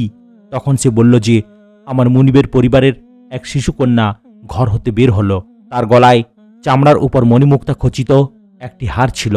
হারটি ছিঁড়ে গলা থেকে পড়ে গেল। তখন একটি চিল ওটা গোশতের টুকরো মনে করে ছোঁ মেরে নিয়ে গেল। তারা আমাকে হার চুরির সন্দেহে শাস্তি প্রদান ও নির্যাতন করতে লাগলো। এমনকি তারা আমার লজ্জাস্থানেও তল্লাশি চালালো। যখন তারা আমার চারপাশে ছিল এবং আমি চরম দুঃখে ছিলাম, এমন সময় একটি চিল কোত্থেকে উড়ে এলো এবং আমাদের মাথার উপরে এসে হারটি ফেলে দিল। তারা হারটি তুলে নিল। তখন আমি বললাম, এটা হলো সেই হার যেটা চুরির ব্যাপারে আমার উপর অপবাদ দিয়েছ, অথচ এ ব্যাপারে আমি সম্পূর্ণ নির্দোষ। স্ত্রী ও সন্তানাদির ভবিষ্যৎ নিয়ে চিন্তা। আরেক প্রকারের চিন্তা পেরেশানি হচ্ছে কোনো ব্যক্তি মারা যাওয়ার পর তার স্ত্রী ও সন্তানাদির ভবিষ্যতের চিন্তা। আয়েশা রাদিয়াল্লাহু তাআলা আনহা থেকে বর্ণিত, রাসূলুল্লাহ সাল্লাল্লাহু আলাইহি সাল্লাম তাঁর স্ত্রীদের বলতেন, আমার মৃত্যুর পরে তোমাদের অবস্থা কি হবে সে সম্পর্কে আমি চিন্তিত। ধৈর্য ধারণকারী ও সহিষ্ণুতা অনুরাগী ব্যক্তি ছাড়া তোমাদের অধিকারের প্রতি কেউ ভ্রুক্ষেপ করবে না। পরবর্তী সময়ে আয়েশা রাদিয়াল্লাহু তাআলা আনহা আব্দুর রহমান বিন আউফ রাদিয়াল্লাহু তাআলা আনহুর ছেলেকে সম্বোধন করে বলেন, আল্লাহ তাআলা যেন তোমার বাবাকে অর্থাৎ আব্দুর রহমান ইবনু আউফ রাদিয়াল্লাহু তাআলা আনহুকে জান্নাতের সালসাবিল ঝর্ণার পানি পান করান। কারণ তিনি নবী সাল্লাল্লাহু আলাইহি সাল্লামের স্ত্রীদের সেবায় যে সম্পদ নিয়োজিত করেছিলেন, পরবর্তীকালে তা 40,000 দিনার মূল্যে বিক্রি করা হয়। ঋণ নিয়ে দুশ্চিন্তা। আরেক প্রকারের দুশ্চিন্তা হচ্ছে ঋণের কারণে দুশ্চিন্তা। এর একটি উদাহরণ হলো সেই দুশ্চিন্তা যা জুবাইর ইবনুল আওয়াম রাদিয়াল্লাহু তাআলা আনহুর উপর আপতিত হয়েছিল। তার ঘটনাটি তার ছেলে আব্দুল্লাহ বিন জুবাইর রাদিয়াল্লাহু তাআলা আনহু বর্ণনা করেন। আব্দুল্লাহ ইবনু জুবাইর রাদিয়াল্লাহু তাআলা আনহু বলেন, উষ্ট্রির যুদ্ধের দিন জুবাইর রাদিয়াল্লাহু তাআলা আনহু যুদ্ধক্ষেত্রে অবস্থান গ্রহণ করে আমাকে ডাকলেন। আমি তার পাশে গিয়ে দাঁড়ালাম। তিনি আমাকে বললেন, হে বৎস, আজকের দিনে জালিম অথবা মজলুম ব্যতীত কেউ নিহত হবে না। আমার মনে হয় আমি আজ মজলুম হিসেবে নিহত হবার আশঙ্কা করছি। আমার ঋণ সম্পর্কে আমি অধিক চিন্তিত। তুমি কি মনে করো যে আমার ঋণ আদায় করার পর আমার সম্পদের কিছু অবশিষ্ট থাকবে? অতঃপর তিনি বললেন, হে পুত্র, আমার সম্পদ বিক্রয় করে আমার ঋণ পরিশোধ করে দিও। তিনি 1/3 ওসিয়ত করেন, আর সেই 1/3 ওসিয়ত করেন তার ছেলেদের জন্য। তিনি বললেন, 1/3কে 3 ভাগে বিভক্ত করবে। ঋণ পরিশোধ করার পর যদি আমার সম্পদের কিছু অবশিষ্ট থাকে তবে তার 1/3 তোমার পুত্রদের জন্য। হিসাম বলেন, আব্দুল্লাহ ইবনু জুবাইর রাদিয়াল্লাহু তাআলা আনহুর কোনো ছেলে জুবাইর রাদিয়াল্লাহু তাআলা আনহুর কোনো ছেলের সমবয়সী ছিলেন, যেমন খুবাইব ও আব্বাদ, আর মৃত্যুকালে তার 9 ছেলে ও 9 মেয়ে ছিল। আব্দুল্লাহ রাদিয়াল্লাহু তাআলা আনহু বলেন, তিনি আমাকে তার ঋণ সম্পর্কে ওসিয়ত করছিলেন এবং বলছিলেন, প্রিয় ছেলে, যদি এসবের কোনো বিষয়ে তুমি অক্ষম হও তবে এ ব্যাপারে আমার মাওলার সাহায্য চাইবে। তিনি বলেন, আল্লাহর কসম, আমি বুঝে উঠতে পারিনি যে তিনি মাওলা দ্বারা কাকে উদ্দেশ্য করেছেন। অবশেষে আমি জিজ্ঞেস করলাম, বাবা, আপনার মাওলা কে? তিনি উত্তর দিলেন, আল্লাহ। আব্দুল্লাহ রাদিয়াল্লাহু তাআলা আনহু বলেন, আল্লাহর কসম, আমি যখনই তার ঋণ আদায়ে কোনো সমস্যার সম্মুখীন হয়েছি তখনই বলেছি, হে জুবাইরের মাওলা, তার পক্ষ হতে তার ঋণ আদায় করে দিন, এতে তার কর্জ শোধ হয়ে যেত। আব্দুল্লাহ ইবনে জুবাইর রাদিয়াল্লাহু তাআলা আনহু বলেন, অতঃপর আমি তার ঋণের পরিমাণ হিসাব করে দেখতে পেলাম তা 22 লাখ। জুবাইর রাদিয়াল্লাহু তাআলা আনহুর কিছু সাথী এই বিশাল পরিমাণ ঋণ পরিশোধ করাটা অসম্ভব মনে করেছিলেন, কিন্তু আল্লাহ তাআলা জুবাইর রাদিয়াল্লাহু তাআলা আনহুর জমিতে এত বরকত দেন যা ছিল বিস্ময়কর। সে জমি ভাগ করে বিক্রি করে ঋণ পরিশোধ করার পরেও তা থেকে অবশিষ্ট থেকে যায়। অতঃপর যখন ইবনু জুবাইর রাদিয়াল্লাহু তাআলা আনহু তার বাবার ঋণ পরিশোধ করে ছাড়লেন, তখন জুবাইর রাদিয়াল্লাহু তাআলা আনহুর ছেলেরা বললেন, আমাদের মিরাস ভাগ করে দিন। তখন তিনি বললেন, না, আল্লাহর কসম, আমি তোমাদের মাঝে ভাগ করব না যতক্ষণ না আমি 4টি হজ মৌসুমে এ ঘোষণা প্রচার করি যে যদি কেউ জুবাইর রাদিয়াল্লাহু তাআলা আনহুর কাছে ঋণ পাওনা থাকে সে যেন আমাদের কাছে আসে, আমরা তা পরিশোধ করব। রাবি বলেন, তিনি প্রতি হজের মৌসুমে এ ঘোষণা প্রচার করেন। অতঃপর যখন 4 বছর অতিবাহিত হল তখন তিনি তাদের মাঝে ভাগ করে দিলেন। রাবি বলেন, জুবাইর রাদিয়াল্লাহু তাআলা আনহুর 4 স্ত্রী ছিলেন। ঋণ পরিশোধের পর অবশিষ্ট সম্পত্তি থেকে ওসিয়ত পূর্ণ করার জন্য 1/3 পৃথক করে রাখার পরেও প্রত্যেক স্ত্রী 12 লাখ করে পেলেন। আর জুবাইর রাদিয়াল্লাহু তাআলা আনহুর মোট সম্পত্তি ছিল 5,02 লাখ। দুঃস্বপ্নতাড়িত দুশ্চিন্তা। আরেক প্রকারের দুশ্চিন্তা হচ্ছে দুঃস্বপ্নতাড়িত দুশ্চিন্তা। আল্লাহর রাসূল সাল্লাল্লাহু আলাইহি সাল্লামের উপর এমন দুশ্চিন্তা আপতিত হয়েছিল। আবু হুরায়রা রাদিয়াল্লাহু তাআলা আনহু থেকে বর্ণিত, তিনি বলেন, রাসূল সাল্লাল্লাহু আলাইহি সাল্লাম বলেছেন, আমি ঘুমাচ্ছিলাম, এমত অবস্থায় স্বপ্নে আমার নিকট জমিনের সমুদয় সম্পদ উপস্থাপন করা হলো এবং আমার হাতে সোনার 2টি বালা রাখা হলো। এটি আমার কাছে গুরুতর অনুভূত হলে আমাকে ওহির মাধ্যমে জানানো হলো আমি যেন এগুলোর উপর ফুঁ দিই। আমি ফুঁ দিলাম, বালা 2টি উধাও হয়ে গেল। এরপর আমি এ 2টির ব্যাখ্যা করলাম যে এরা সেই 2 মিথ্যাবাদী নবী দাবিকারী যাদের মাঝখানে আমি অবস্থান করছি, অর্থাৎ সানআর অধিবাসী আসওয়াদ আনসি এবং ইয়ামামার অধিবাসী মুসাইলামাতুল কাজ্জাব। ইবনু উমর রাদিয়াল্লাহু তাআলা আনহু এমন দুঃস্বপ্নের কারণে দুশ্চিন্তাগ্রস্ত হয়েছিলেন। তিনি বলেন, রাসূলুল্লাহ সাল্লাল্লাহু আলাইহি সাল্লামের জীবদ্দশায় আমার কোনো ঘর ছিল না, তাই আমি মসজিদে নববীতেই ঘুমাতাম। কোনো ব্যক্তি স্বপ্ন দেখলে সকালে তা রাসূলুল্লাহ সাল্লাল্লাহু আলাইহি সাল্লামের কাছে বর্ণনা করতেন। তিনি বলেন, আমি মনে মনে বলতাম যে আমার কি হয়েছে যে আমি কোনো স্বপ্ন দেখি না। এরপর আমি স্বপ্ন দেখলাম যেন কিছু লোককে একটি কূপের মধ্যে একত্র করে তাদের পায়ের উপর পাথর নিক্ষেপ করা হচ্ছে। এরপর আমাকে ধরে একটি কূপের নিকট নিয়ে যাওয়া হলো। তখন একজন বলল, এর ডান হাত ধরো। এরপর আমি জেগে উঠলাম। তখন আমার স্বপ্ন আমাকে খুব ভয় ও শঙ্কায় ফেলে দিল। তারপর আমি এই স্বপ্নের কথা হাফসা রাদিয়াল্লাহু তাআলা আনহার কাছে বর্ণনা করলাম। হাফসা রাদিয়াল্লাহু তাআলা আনহা বললেন, তুমি যা দেখেছ তা কতই না উত্তম। তখন আমি তাকে বললাম, আপনি তা নবী সাল্লাল্লাহু আলাইহি সাল্লামের নিকট ব্যক্ত করুন। তখন তিনি তা রাসূলুল্লাহ সাল্লাল্লাহু আলাইহি সাল্লামের কাছে ব্যক্ত করলেন। তখন নবী সাল্লাল্লাহু আলাইহি সাল্লাম বললেন, আব্দুল্লাহ কতই না ভালো লোক, যদি সে রাতের তাহাজ্জুদ সালাত আদায় করত। অপর সূত্রে এই হাদিস বর্ণনা করতে গিয়ে ইবনে উমর রাদিয়াল্লাহু তাআলা আনহু বলেন, আমি ঘুমালে সকাল হওয়ার আগে উঠতাম না। বর্ণনাকারী নাফি বলেন, এরপর থেকে ইবনে উমর রাদিয়াল্লাহু তাআলা আনহু রাতে সালাত অর্থাৎ তাহাজ্জুদ আদায় করতেন। সহিহুল বুখারীতে ঘটনাটি এভাবে বর্ণিত হয়েছে। ইবনে উমর রাদিয়াল্লাহু তাআলা আনহু থেকে বর্ণিত, তিনি বলেন, রাসূলুল্লাহ সাল্লাল্লাহু আলাইহি সাল্লামের যুগে তার অনেক সাহাবী স্বপ্ন দেখতেন। অতঃপর তারা তা রাসূলুল্লাহ সাল্লাল্লাহু আলাইহি সাল্লামের কাছে বর্ণনা করতেন। আর রাসূলুল্লাহ সাল্লাল্লাহু আলাইহি সাল্লাম এসব স্বপ্নের ব্যাখ্যা দিতেন যা আল্লাহ ইচ্ছা করতেন। আমি তখন অল্প বয়সের যুবক, আর বিয়ের আগে মসজিদই ছিল আমার ঘর। আমি মনে মনে নিজেকে সম্বোধন করে বললাম, যদি তোমার মধ্যে কোনো কল্যাণ থাকতো তবে তো তুমিও তাদের মতো স্বপ্ন দেখতে। আমি এক রাতে বিছানায় শুয়ে শুয়ে বললাম, হে আল্লাহ, আপনি যদি জানেন যে আমার মধ্যে কোনো কল্যাণ আছে তবে আমাকে কোনো একটি স্বপ্ন দেখান। আমি ওই অবস্থায় ঘুমিয়ে থাকলাম। দেখলাম আমার কাছে 2 জন ফেরেশতা এসেছে। তাদের প্রত্যেকের হাতেই লোহার একটি করে হাতুড়ি। তারা আমাকে নিয়ে জাহান্নামের দিকে এগোচ্ছে। আর আমি তাদের 2 জনের মাঝ থেকে আল্লাহর কাছে দোয়া করছি, হে আল্লাহ, আমি জাহান্নাম থেকে আপনার কাছে আশ্রয় প্রার্থনা করছি। এরপর আমাকে দেখানো হলো যে একজন ফেরেশতা আমার কাছে এসেছে। তার হাতে লোহার একটি হাতুড়ি। সে আমাকে বলল, তোমার কোনো ভয় নেই, তুমি খুবই ভালো মানুষ। যদি অধিক হারে সালাত আদায় করতে। তারা আমাকে নিয়ে চলল। অবশেষে তারা আমাকে জাহান্নামের কাছে এনে দাঁড় করালো, যা দেখতে কূপের মতো গোল আকৃতির। কূপের মতো এরও রয়েছে অনেক শিং, আর প্রতি 2 শিংয়ের মাঝখানে একজন ফেরেশতা, যার হাতে লোহার একটি হাতুড়ি। আর আমি এতে কিছু লোককে জাহান্নামে শিকল পরিহিত দেখলাম। তাদের মাথা ছিল নিচের দিকে। কুরাইশের এক ব্যক্তিকে সেখানে আমি চিনে ফেললাম।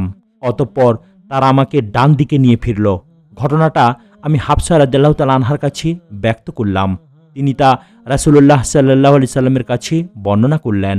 তখন রাসূলুল্লাহ সাল্লাল্লাহু আলাইহি সাল্লাম বললেন, আব্দুল্লাহ তো নেককার লোক, যদি সে রাতের নামাজ অর্থাৎ তাহাজ্জুদ পড়ত।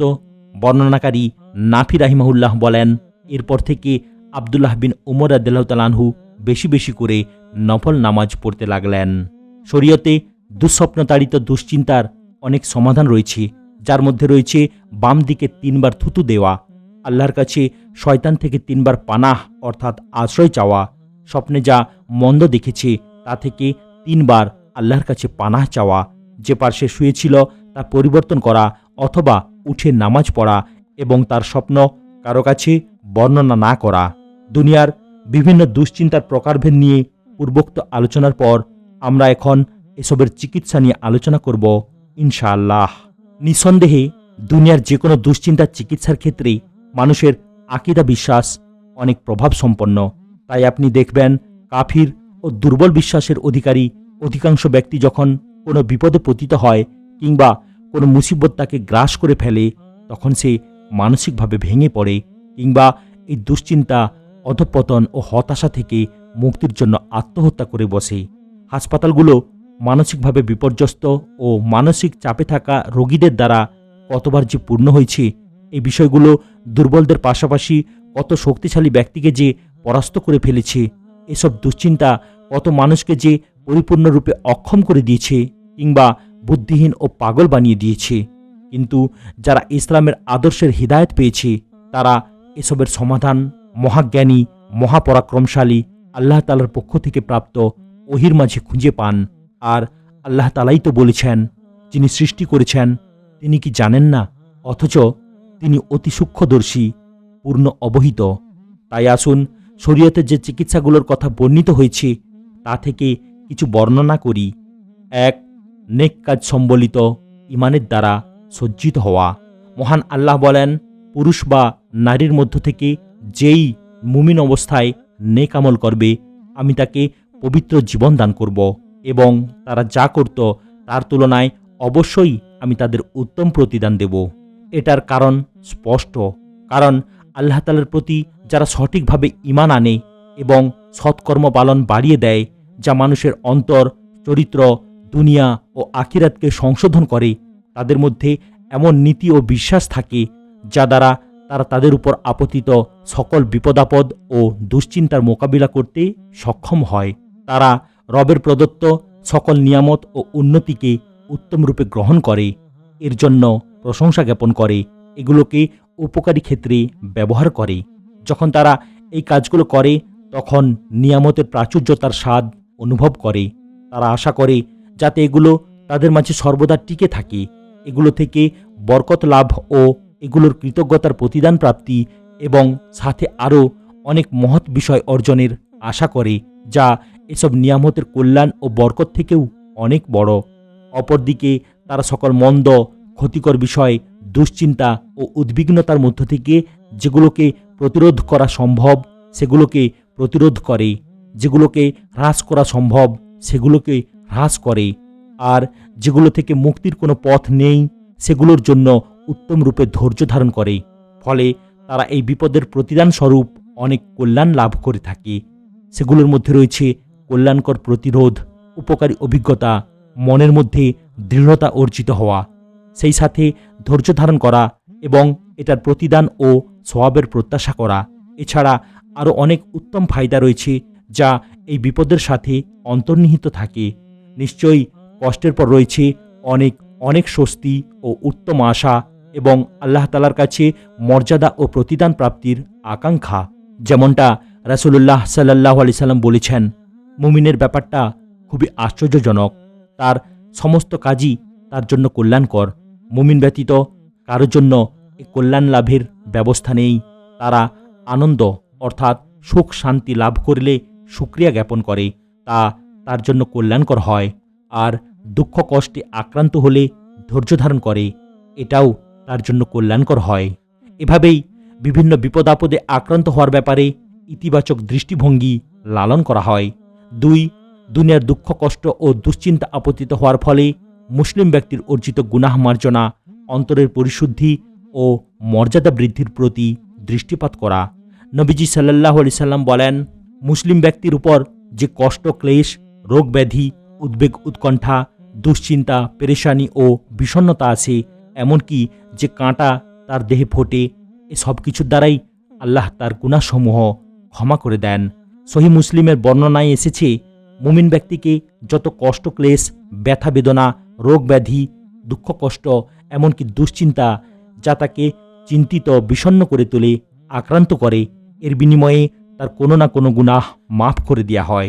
সকল দুশ্চিন্তাগ্রস্ত ব্যক্তি যেন জেনে রাখে, দুশ্চিন্তার ফলে তার যে মানসিক কষ্ট হয় তা বৃথা যাবে না, বরং এটা তার প্রতিদান বৃদ্ধি ও গুনাহ ক্ষমা করার ক্ষেত্রে অনেক কার্যকরী প্রমাণিত হবে।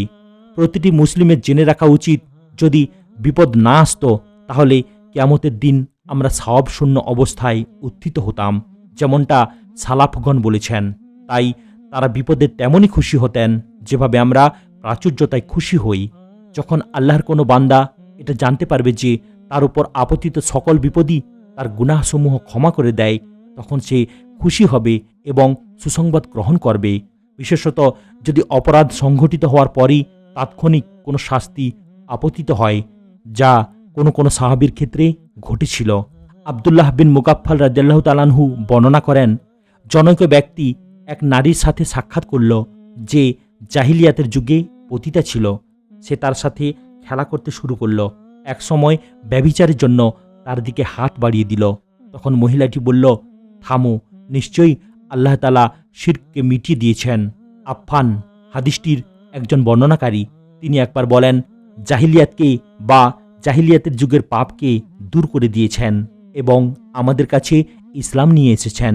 তখন সে ব্যক্তিটি ফিরে চলে গেল। তখন তার চেহারা দেয়ালের সাথে আঘাত পেয়ে ফেটে যায়। অতঃপর সে আল্লাহ রাসূল সাল্লাল্লাহু আলাইহি সাল্লামের কাছে এসে এই ঘটনা জানায়।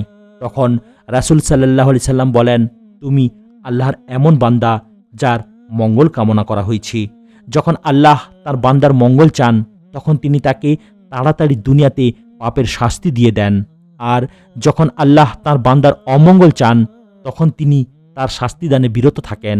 পরিশেষে কিয়ামতের দিন তাকে পুরোপুরি শাস্তি দেবেন। রাসূলুল্লাহ সাল্লাল্লাহু আলাইহি সাল্লাম বলেন, আল্লাহ তাআলা যখন কোনো বান্দার কল্যাণ চান তখন তাকে দুনিয়াতেই তড়িৎ শাস্তি দিয়ে দেন, আর তিনি যখন কোনো বান্দার অকল্যাণের ইচ্ছা করেন তখন তিনি তার গুনাহের শাস্তি প্রদান থেকে বিরত থাকেন। অবশেষে কিয়ামতের দিন তাকে গুনাহের পরিপূর্ণ বদলা দিয়ে দেবেন। 3. দুনিয়ার বাস্তবতা অনুধাবন করা। যখন মুমিন ব্যক্তি জানতে পারবে যে দুনিয়া ধ্বংসশীল এবং এটার সুখ অনেক স্বল্প, এটার স্বাদ অনেক তিক্ত, যা কারোর জন্যই সুস্বাদু নয়, এটা স্বল্প হাসায় কিন্তু অনেক কাঁদায়, দেয় অল্প কিছু কিন্তু বহু কিছু রুখে দেয়। মুমিন এই দুনিয়াতে বন্দির মতো, যেমনটা রাসূলুল্লাহ সাল্লাল্লাহু আলাইহি সাল্লাম বলেছেন, দুনিয়া মুমিনের জন্য জেলখানা এবং কাফিরের জন্য জান্নাত স্বরূপ। দুনিয়া হলো কষ্ট, দুর্দশা, বিপদ ও মুসিবতের স্থান। তাই মুমিন যখন দুনিয়া ছেড়ে যায় তখন সে প্রশান্তি লাভ করে। যেমনটা হাদিসে এসেছে, আবু কাতাদা বিন রিবি আনসারী রাদিয়াল্লাহু তাআলা আনহু থেকে বর্ণিত, তিনি হাদিস বর্ণনা করেন, একবার রাসূলুল্লাহ সাল্লাল্লাহু আলাইহি সাল্লামের পাশ দিয়ে একটি জানাজা নিয়ে যাওয়া হলো। তিনি বললেন, মুস্তারিহ ও মুস্তারাহ মিনহু। সাহাবীগণ জিজ্ঞেস করলেন, হে আল্লাহর রাসূল, মুস্তারিহ ও মুস্তারাহ মিনহু এর অর্থ কি? তিনি বললেন, মুমিন বান্দা দুনিয়ার কষ্ট ও যন্ত্রণা থেকে মুক্তি পেয়ে আল্লাহর রহমতের দিকে পৌঁছে মুস্তারিহ অর্থাৎ শান্তিপ্রাপ্ত হয়, আর গুনাহগার বান্দার আচার আচরণ থেকে সকল মানুষ, শহর বন্দর, বৃক্ষলতা ও জীবজন্তু মুস্তারাহ মিনহু অর্থাৎ শান্তিপ্রাপ্ত হয়। একজন মুমিনের মৃত্যু তার জন্য দুনিয়ার সকল দুশ্চিন্তা, পেরেশানি ও কষ্ট থেকে মুক্তির মাধ্যম হয়, যেমনটা হাদিসে এসেছে। আবু হুরায়রা রাদিয়াল্লাহু তাআলা আনহু থেকে বর্ণিত, তিনি বলেন, রাসূলুল্লাহ সাল্লাল্লাহু আলাইহি সাল্লাম বলেছেন, যখন মুমিনের মৃত্যুর সময় উপস্থিত হয় তখন ফেরেশতাগণ সাদা রেশমি কাপড় নিয়ে আসেন এবং রূহকে বলেন, তুমি আল্লাহ তাআলার উপর সন্তুষ্ট, আল্লাহ তোমার উপর সন্তুষ্ট। এ অবস্থায় দেহ থেকে বেরিয়ে এসো এবং আল্লাহ তাআলার করুণা ও উত্তম নিয়ামতের দিকে চলো, তিনি তোমার উপর রাগান্বিত নন। তখন মিস্কের খুশবুর মতো রূহ দেহ থেকে বেরিয়ে আসে। ফেরেশতাগণ সম্মানের সাথে তাকে হাতে হাতে নিয়ে চলে, এমনকি আসমানের দরজা পর্যন্ত নিয়ে আসে। ওখানে ফেরেশতাগণ পরস্পর বলাবলি করেন, কি পবিত্র খুশবু জমিনের দিক থেকে আসছে। তারপর তাকে মুমিনদের রুহের কাছে আনা হয়। ওই রুহগুলো এই রুহটিকে দেখে এভাবে খুশি হয়ে যায় যেভাবে তোমাদের কেউ সফর থেকে ফিরে এলে তোমরা খুশি হও। তারপর সব রুহ এই রুহটিকে জিজ্ঞেস করে, অমুক কি করেছে, তমুক কি করেছে। তারা নিজের আবার বলাবলি করে, এখন একে ছেড়ে দাও, এখন সে দুনিয়ার শোক তাপে আছে। তারপর এ রুহ বলে, সে কি তোমাদের কাছে আছে? রুহগুলো বলে, তাকে তো তার ঠিকানা তথা হাবিয়া জাহান্নামে নিয়ে যাওয়া হয়েছে। তেমনিভাবে কোনো কাফিরের মৃত্যুর সময় ঘনিয়ে এলে তার কাছে আজাবের ফেরেশতা শক্ত চটের বিছানা নিয়ে আসেন আর তার রুহকে বলেন, হে রুহ, আল্লাহর আজাবের দিকে বেরিয়ে এসো। এ অবস্থায় যে তুমি আল্লাহর উপর অসন্তুষ্ট ছিলে, তিনিও তোমার প্রতি অসন্তুষ্ট। তারপর রুহ তার দেহ থেকে পচা লাশের দুর্গন্ধ নিয়ে বেরিয়ে আসবে। ফেরেশতারা একে জমিনের দরজার দিকে নিয়ে যাবে। সেখানে ফেরেশতাগণ বলবে, কত খারাপ এ দুর্গন্ধ। তারপর এ রুহটিকে কাফিরদের রুহের কাছে নিয়ে যাওয়া হবে। দুনিয়ার এই বাস্তবতা যখন কোনো মুমিন অনুধাবন করতে সক্ষম হবে, তখন তার জন্য দুনিয়ার অনেক বিপদ, দুশ্চিন্তার কষ্ট ও পেরেশানির চাপ সহজ হয়ে যাবে। কারণ তার এটা জানা থাকবে যে এটাই দুনিয়ার স্বাভাবিক প্রকৃতি, তাই এমন হওয়া আবশ্যক। 4. রাসূল সাল্লাল্লাহু আলাইহি সাল্লাম ও নেককারদের পদাঙ্ক অনুসরণ এবং তাদেরকে আদর্শ হিসেবে গ্রহণ করা। তারাই দুনিয়াতে সবচেয়ে বেশি বিপদের সম্মুখীন হয়েছেন। সবাই দুনিয়াতে তার দিনের পরিমাণ অনুযায়ী পরীক্ষার সম্মুখীন হয়। আল্লাহ তাআলা যখন কোনো বান্দাকে মহব্বত করেন তখন তাকে পরীক্ষায় ফেলেন। সাদ রাদিয়াল্লাহু তাআলা আনহু রাসূলুল্লাহ সাল্লাল্লাহু আলাইহি সাল্লামকে জিজ্ঞেস করলেন, হে আল্লাহর রাসূল, কোন মানুষের সর্বাপেক্ষা কঠিন পরীক্ষা হয়? তিনি বললেন, নবীগণের। অতঃপর মর্যাদার দিক থেকে তাদের পরবর্তীদের এবং তাদের পরবর্তীদের। বান্দাকে তার দিনদারির মাত্রা অনুসারে পরীক্ষা করা হয়। যদি সে তার দিনদারিতে অবিচল হয় তবে তার পরীক্ষাও হয় ততটা কঠিন। আর যদি সে তার দিনদারিতে নমনীয় হয় তবে তার পরীক্ষাও তদানুপাতে হয়। অতঃপর বান্দা অহরহ বিপদ আপদ দ্বারা পরিবেষ্টিত থাকে। শেষে সে পৃথিবীর বুকে গুনাহমুক্ত হয়ে পাক সাফ অবস্থায় বিচরণ করে। 5. বান্দা আখিরাতকে তার মূল লক্ষ্য বানিয়ে নেওয়া, যাতে আল্লাহ তাআলা তার সকল বিষয়কে সুসংহত করে দেন। আনাস বিন মালিক রাদিয়াল্লাহু তাআলা আনহু বলেন, রাসূলুল্লাহ সাল্লাল্লাহু আলাইহি সাল্লাম বলেছেন, যে ব্যক্তির একমাত্র চিন্তার বিষয় হবে পরকাল, আল্লাহ তাআলা সেই ব্যক্তির অন্তরকে অভাবমুক্ত করে দেবেন এবং তার যাবতীয় বিচ্ছিন্ন কাজ একত্রিত করে সুসংহত করে দেবেন। তখন তার কাছে দুনিয়াটা নগণ্য হয়ে দেখা দিবে। আর যে ব্যক্তির একমাত্র চিন্তার বিষয় হবে দুনিয়া, আল্লাহ তাআলা সেই ব্যক্তির অভাব অনটন দু চোখের সামনে লাগিয়ে রাখবেন এবং তার কাজগুলো এলোমেলো ও ছিন্ন ভিন্ন করে দেবেন। তার জন্য যা নির্দিষ্ট রয়েছে দুনিয়াতে সে এর চাইতে বেশি পাবে না। ইমাম ইবনুল কাইয়িম রাহিমাহুল্লাহ বলেন, কোনো ব্যক্তি যখন সকাল সন্ধ্যায় একমাত্র চিন্তা শুধু আল্লাহ তাআলাকে নিয়েই করে, আল্লাহ তাআলা তার সকল প্রয়োজন পূরণের ভার নিয়ে নেন এবং তার সকল চিন্তা দূর করে দেন। তার অন্তরকে শুধুই তার মহব্বতের জন্য, জিহ্বাকে তার জিকিরের জন্য এবং শরীরকে তার ইবাদতের জন্য অবসর করে দেন। আর যে ব্যক্তির সকাল সন্ধ্যার একমাত্র চিন্তা দুনিয়া হয়ে যায়, আল্লাহ তাআলা তখন দুনিয়ার সকল চিন্তা পেরেশানি ও সব বোঝা তার উপর চাপিয়ে দেন। তার অন্তরকে রবের পরিবর্তে সৃষ্টির মহব্বতে পূর্ণ করে দেন। জবানকে সৃষ্টির আলোচনায় ব্যস্ত রাখেন, শরীরকে সৃষ্টির সেবা ও ব্যস্ততায় লিপ্ত রাখেন। ফলে সে অন্যের সেবায় পশুর মতো খাটতে থাকে। তাই যে ব্যক্তি আল্লাহর ইবাদত, আনুগত্য ও মহব্বত থেকে মুখ ফিরিয়ে নেবে, তার উপর মাখলুকের ইবাদত, মহব্বত ও গোলামি করার শাস্তি চাপিয়ে দেওয়া হবে। আল্লাহ তাআলা বলেছেন, আর যে পরম করুণাময়ের জিকির থেকে বিমুখ থাকে, আমি তার জন্য এক শয়তানকে নিয়োজিত করি, ফলে সে হয়ে যায় তার সঙ্গী। 6. মৃত্যুর স্মরণ। এটি একটি উপকারী ও বিস্ময়কর প্রতিকার। যেহেতু রাসূলুল্লাহ সাল্লাল্লাহু আলাইহি সাল্লাম বলেছেন, যেহেতু রাসূলুল্লাহ সাল্লাল্লাহু আলাইহি ওয়াসাল্লাম বলেছেন, তোমরা বেশি পরিমাণে জীবনের স্বাদ হরণকারীর তথা মৃত্যুর স্মরণ করো। কারণ কেউ যদি জীবনের কোনো কঠিন সময়ে বা দুরবস্থায় মৃত্যুর কথা স্মরণ করে, তবে তার কাছে এই কঠিন ও কষ্টসাধ্য অবস্থাটাই প্রশস্ত ও প্রাচুর্যশীল মনে হবে। আবার কেউ যদি জীবনের কোনো প্রশস্ততা ও প্রাচুর্যের অবস্থায় মৃত্যুর কথা স্মরণ করে, তবে মৃত্যু তার সামনে এই প্রাচুর্যকেই সংকীর্ণ ও কষ্টসাধ্য বানিয়ে দেবে। 7. আল্লাহর কাছে দোয়া করা। দোয়া অনেক উপকারী। দোয়ার মধ্যে কিছু আছে প্রতিরক্ষামূলক আর কিছু প্রতিষেধক। প্রতিরক্ষামূলক দোয়া হল প্রত্যেক মুসলিম মহান আল্লাহর কাছে আশ্রয় নিয়ে তার কাছে বিনীত হয়ে দোয়া করবে, তিনি যেন তাকে সকল দুশ্চিন্তা থেকে রক্ষা করেন এবং তার ও দুশ্চিন্তার মাঝে দূরত্ব তৈরি করে দেন। রাসূলুল্লাহ সাল্লাল্লাহু আলাইহি ওয়াসাল্লামও সর্বদা এমনটা করতেন। রাসূলের খাদিম আনাস বিন মালিক রাদিয়াল্লাহু তাআলা আনহু এ ব্যাপারে বর্ণনা করেন, আমি রাসূলুল্লাহ সাল্লাল্লাহু আলাইহি ওয়াসাল্লামের খিদমত করতাম। যখনই তিনি কোনো মঞ্জিলে অবতরণ করতেন, আমি তাকে প্রায় বলতে শুনতাম, হে আল্লাহ, আমি তোমার কাছে অস্বস্তি, দুশ্চিন্তা, অক্ষমতা, অলসতা, কৃপণতা, ভীরুতা, ঋণের ভার এবং মানুষের আধিপত্য থেকে আশ্রয় প্রার্থনা করছি। এই দোয়াটি দুশ্চিন্তাগ্রস্ত হওয়ার পূর্বে তা প্রতিরোধের ক্ষেত্রে অনেক কার্যকরী আর প্রতিরোধ প্রতিকারের চেয়ে সহজ। ভবিষ্যতের কোনো বিষয়ের ক্ষেত্রে সবচেয়ে উপকারী দোয়ার একটি হল যা রাসূলুল্লাহ সাল্লাল্লাহু আলাইহি সাল্লাম করতেন। আবু হুরায়রা রাদিয়াল্লাহু তাআলা আনহু বলেন, রাসূলুল্লাহ সাল্লাল্লাহু আলাইহি সাল্লাম বলতেন, আল্লাহ, আপনি আমার দ্বীন ইসলাম পরিশুদ্ধ করে দিন, যে দিনে আমার রক্ষা কবচ। আপনি সংশোধন করে দিন আমার দুনিয়াকে, যেথায় আমার জীবিকা রয়েছে। আপনি ইসলাহ অর্থাৎ কল্যাণকর করে দিন আমার আখিরাতকে, যেখানে আমার প্রত্যাবর্তন স্থল রয়েছে। আপনি প্রতিটি কল্যাণময় কাজের জন্য আমার জীবনকে দীর্ঘায়িত করে দিন এবং আপনি আমার মৃত্যুকে সব মন্দ ও অনিষ্টকর বিষয় থেকে আরামদায়ক বানিয়ে দিন। যদি কষ্ট ও পেরেশানি কোনো ব্যক্তিকে গ্রাসও করে ফেলে, তখনও দুয়ার দরজা বন্ধ না হয়ে তার জন্য খোলা থাকে।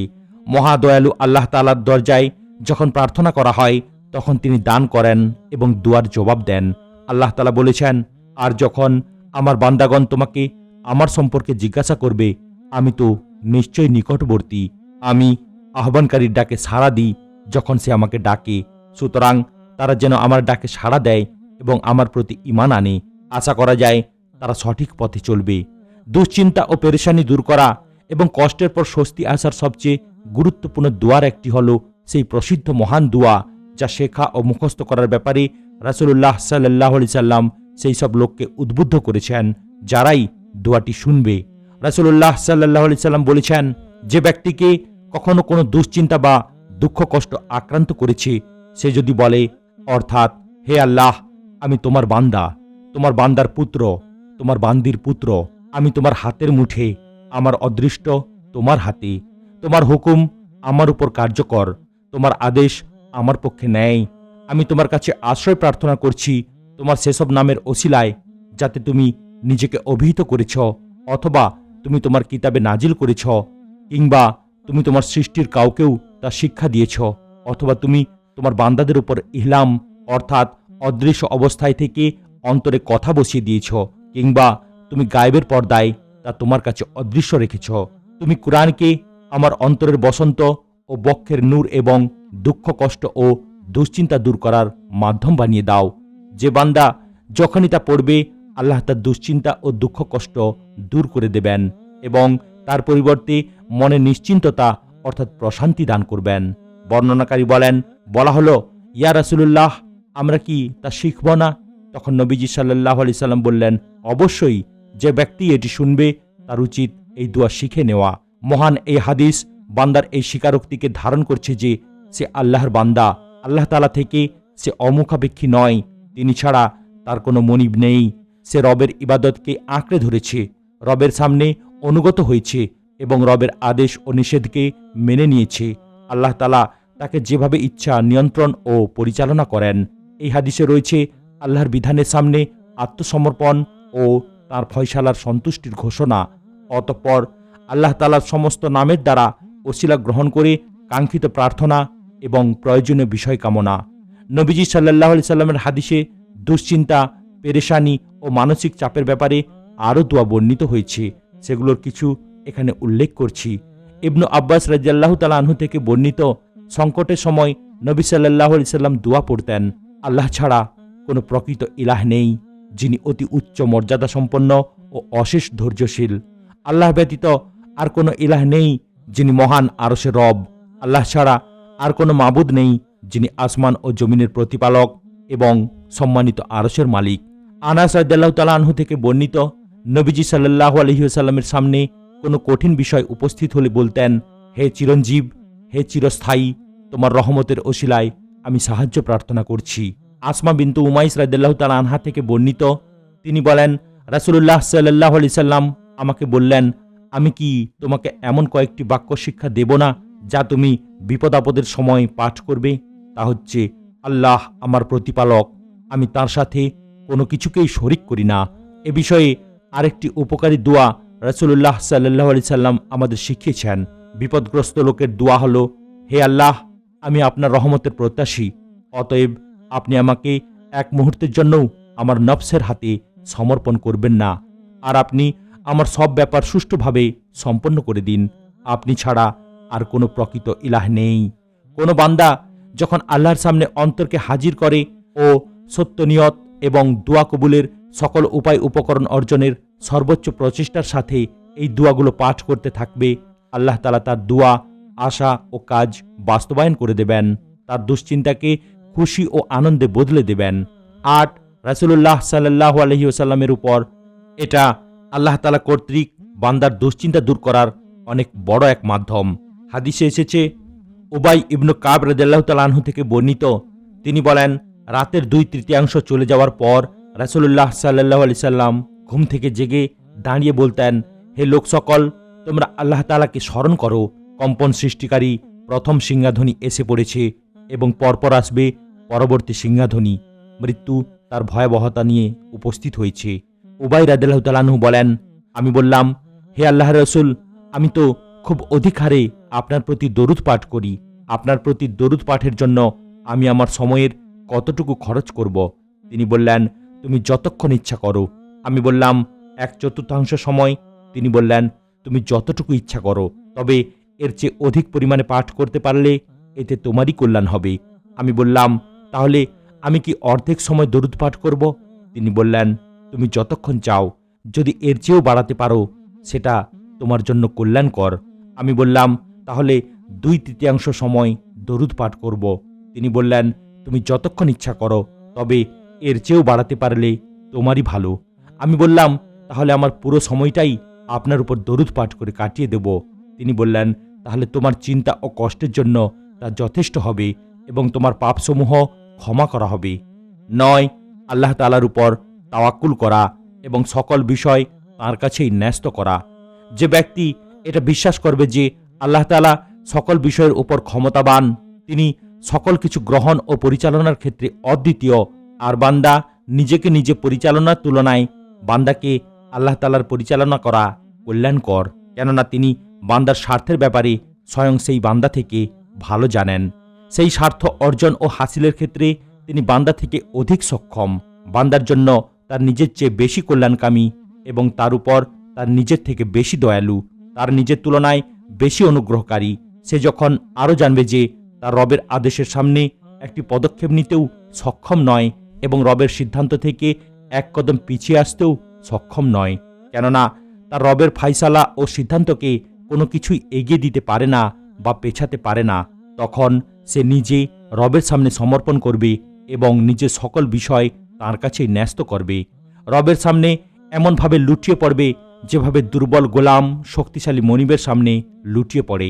সেই মনিব তার গোলামের সাথে যা ইচ্ছা করতে পারে এবং সেই গোলাম নিজের ব্যাপারে কোনো কিছু করার সামর্থ্য রাখে না।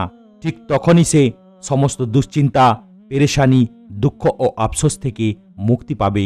তার সকল প্রয়োজন ও কল্যাণ হাসিলের ভার এমন সত্তা বহন করে নেবেন যিনি কোনো বোঝাকে পরোয়া করেন না এবং কোনো কিছু তার উপর চাপ সৃষ্টি করা বা তাকে ক্লান্ত করতে পারে না।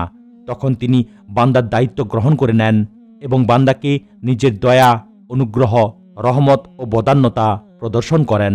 বান্দার কোনো কষ্ট বা বিপদ ব্যতীত, এমনকি বান্দার কোনো মনোযোগ দেওয়া ছাড়াই, কেননা সে তো একমাত্র রবকে তার সকল মনোযোগের কেন্দ্র বানিয়ে নিয়েছে। তাই তিনিও তার দুনিয়ার সকল প্রয়োজন ও স্বার্থ অর্জন থেকে তার মনোযোগকে সরিয়ে দিয়েছেন এবং তার অন্তরকে সেসব থেকে মুক্ত করে দিয়েছেন। এই অবস্থায় তার জীবন কতই না পবিত্র ও তার অন্তর কতই না পরিশুদ্ধ এবং তার আনন্দ ও খুশি কতই না মহৎ। তবে যে ব্যক্তি নিজের পরিচালনার ভার নিজ কাঁধে তুলে নেবে, নিজের ইচ্ছাকেই প্রাধান্য দেবে এবং আল্লাহ তাআলার পরিবর্তে নিজের অবস্থাকে গুরুত্ব দেওয়া শুরু করবে, তখন তিনি তাকে তার ইচ্ছার উপর ছেড়ে দেবেন। সে যেদিকে যেতে চায় সেদিকে যেতে দেবেন। ফলে তার উপর সকল পেরেশানি, দুশ্চিন্তা, দুঃখ, ভয়, ক্লান্তি, দুর্দশা চেপে বসবে। মন বিষণ্ণতায় ভরে উঠবে এবং অবস্থা খারাপ হতে থাকবে। তার অন্তর পরিশুদ্ধ হবে না, তার কাজগুলো ভালো হবে না, মনে কোনো আশা জাগ্রত হবে না, প্রশান্তি অর্জন করতে পারবে না, কোনো স্বাদ ভোগ করবে না, বরং কখনো হয়তো তার আনন্দ ফুর্তি ও চক্ষু শীতলকারী বিষয় থেকে বাধা দেওয়া হবে। তখন সে দুনিয়ার পেছনে পশুর মতো খেটে যাবে, কিন্তু তা থেকে কোনো আশার আলো পাবে না এবং ভবিষ্যতের পাথেয় সংগ্রহ করতে পারবে না। অন্তর যখন আল্লাহর উপর ভরসা ও তাওয়াক্কুল করবে, কোনো কল্পনার সামনে নত হবে না, কোনো খারাপ দুশ্চিন্তা তার উপর ভর করবে না, আল্লাহর উপর বিশ্বাস রাখবে এবং তার দয়ার প্রতি আগ্রহী হবে, তখন এর মাধ্যমে তার সকল দুশ্চিন্তা ও পেরেশানি দূর হয়ে যাবে। তার অনেক মানসিক ও শারীরিক রোগ সুস্থ হয়ে যাবে। অন্তরের মধ্যে এমন শক্তি, প্রফুল্লতা ও খুশি অর্জিত হবে যা ভাষায় ব্যক্ত করার মতো নয়। সে আল্লাহর ক্ষমাপ্রাপ্ত বান্দায় পরিণত হবে, যাকে আল্লাহ তাআলা ক্ষমা করে দিয়েছেন এবং অন্তরের সাথে মুজাহাদার তৌফিক দিয়েছেন, যাতে অন্তরকে শক্তিশালীকারী ও দুশ্চিন্তা দূরকারী সকল উপকারী মাধ্যম অর্জন করতে পারে। আল্লাহ তাআলা বলেছেন, আর যে আল্লাহর উপর তাওয়াক্কুল করে আল্লাহ তার জন্য যথেষ্ট, অর্থাৎ তার দিন ও দুনিয়ার সকল চিন্তার সমাধানের জন্য যথেষ্ট হয়ে যাবেন। সুতরাং আল্লাহ তাআলার উপর তাওয়াক্কুলকারী বান্দা এমন শক্তিশালী অন্তরের অধিকারী, যার উপর কোনো দুশ্চিন্তা প্রভাব ফেলতে পারে না এবং কোনো ঘটনা তাকে পেরেশান করতে পারে না, কেননা সে জানে যে এগুলো হলো দুর্বল অন্তরের ফসল এবং এমন ভয় ও শঙ্কা যার কোনো বাস্তবতা নেই। সেই সাথে সে এটাও বিশ্বাস করে যে যে আল্লাহর উপর তাওয়াক্কুল রাখবে, আল্লাহ তাআলা তার পরিপূর্ণ দায়িত্ব গ্রহণ করবেন। ফলে সে আল্লাহর উপর ভরসা রাখবে এবং তার ওয়াদার ব্যাপারে আশ্বস্ত হবে। তখন তার দুশ্চিন্তা ও পেরেশানি দূর হয়ে যাবে, তার সংকীর্ণতা প্রাচুর্যতায় ভরে যাবে, দুঃখ আনন্দে পাল্টে যাবে এবং তার ভয় নিরাপত্তায় পরিণত হবে। তাই আমরা আল্লাহর কাছে নিরাপত্তা প্রার্থনা করি এবং তার কাছে চাই যে তিনি যেন আমাদের অন্তরের শক্তি ও পরিপূর্ণ তাওয়াক্কুলের উপর অবিচলতা দান করেন। যে অন্তরের শক্তি ও পূর্ণ তাওয়াক্কুলের অধিকারীর জন্য আল্লাহ তাআলা সকল কল্যাণের জিম্মাদার হয়েছেন, যাদের থেকে সকল অকল্যাণ ও ক্ষতিকে দূর করে দিয়েছেন। 10. দুশ্চিন্তা ও উদ্বেগ উৎকণ্ঠা দূরীভূতকারী আরেকটি বিষয় হল উপকারী কাজের প্রতি আগ্রহী হওয়া এবং সমস্ত মনোযোগকে আজকের বর্তমান কাজের উপর নিবদ্ধ রাখা, ভবিষ্যতের ব্যাপারে উদ্বিগ্ন না হওয়া এবং অতীত নিয়ে দুঃখ পরিহার করা। এজন্যই আল্লাহ রাসূল সাল্লাল্লাহু আলাইহি সাল্লাম সর্বদা দুঃখ ও দুশ্চিন্তা থেকে পানাহ চেয়েছেন। অতীতের বিষয় নিয়ে দুঃখ করা থেকে বিরত থেকেছেন, যা ফিরিয়ে আনা বা সংশোধন করা সম্ভব নয়। তেমনিভাবে ভবিষ্যতের ব্যাপারে উদ্বিগ্ন হওয়া থেকে পানাহ চেয়েছেন।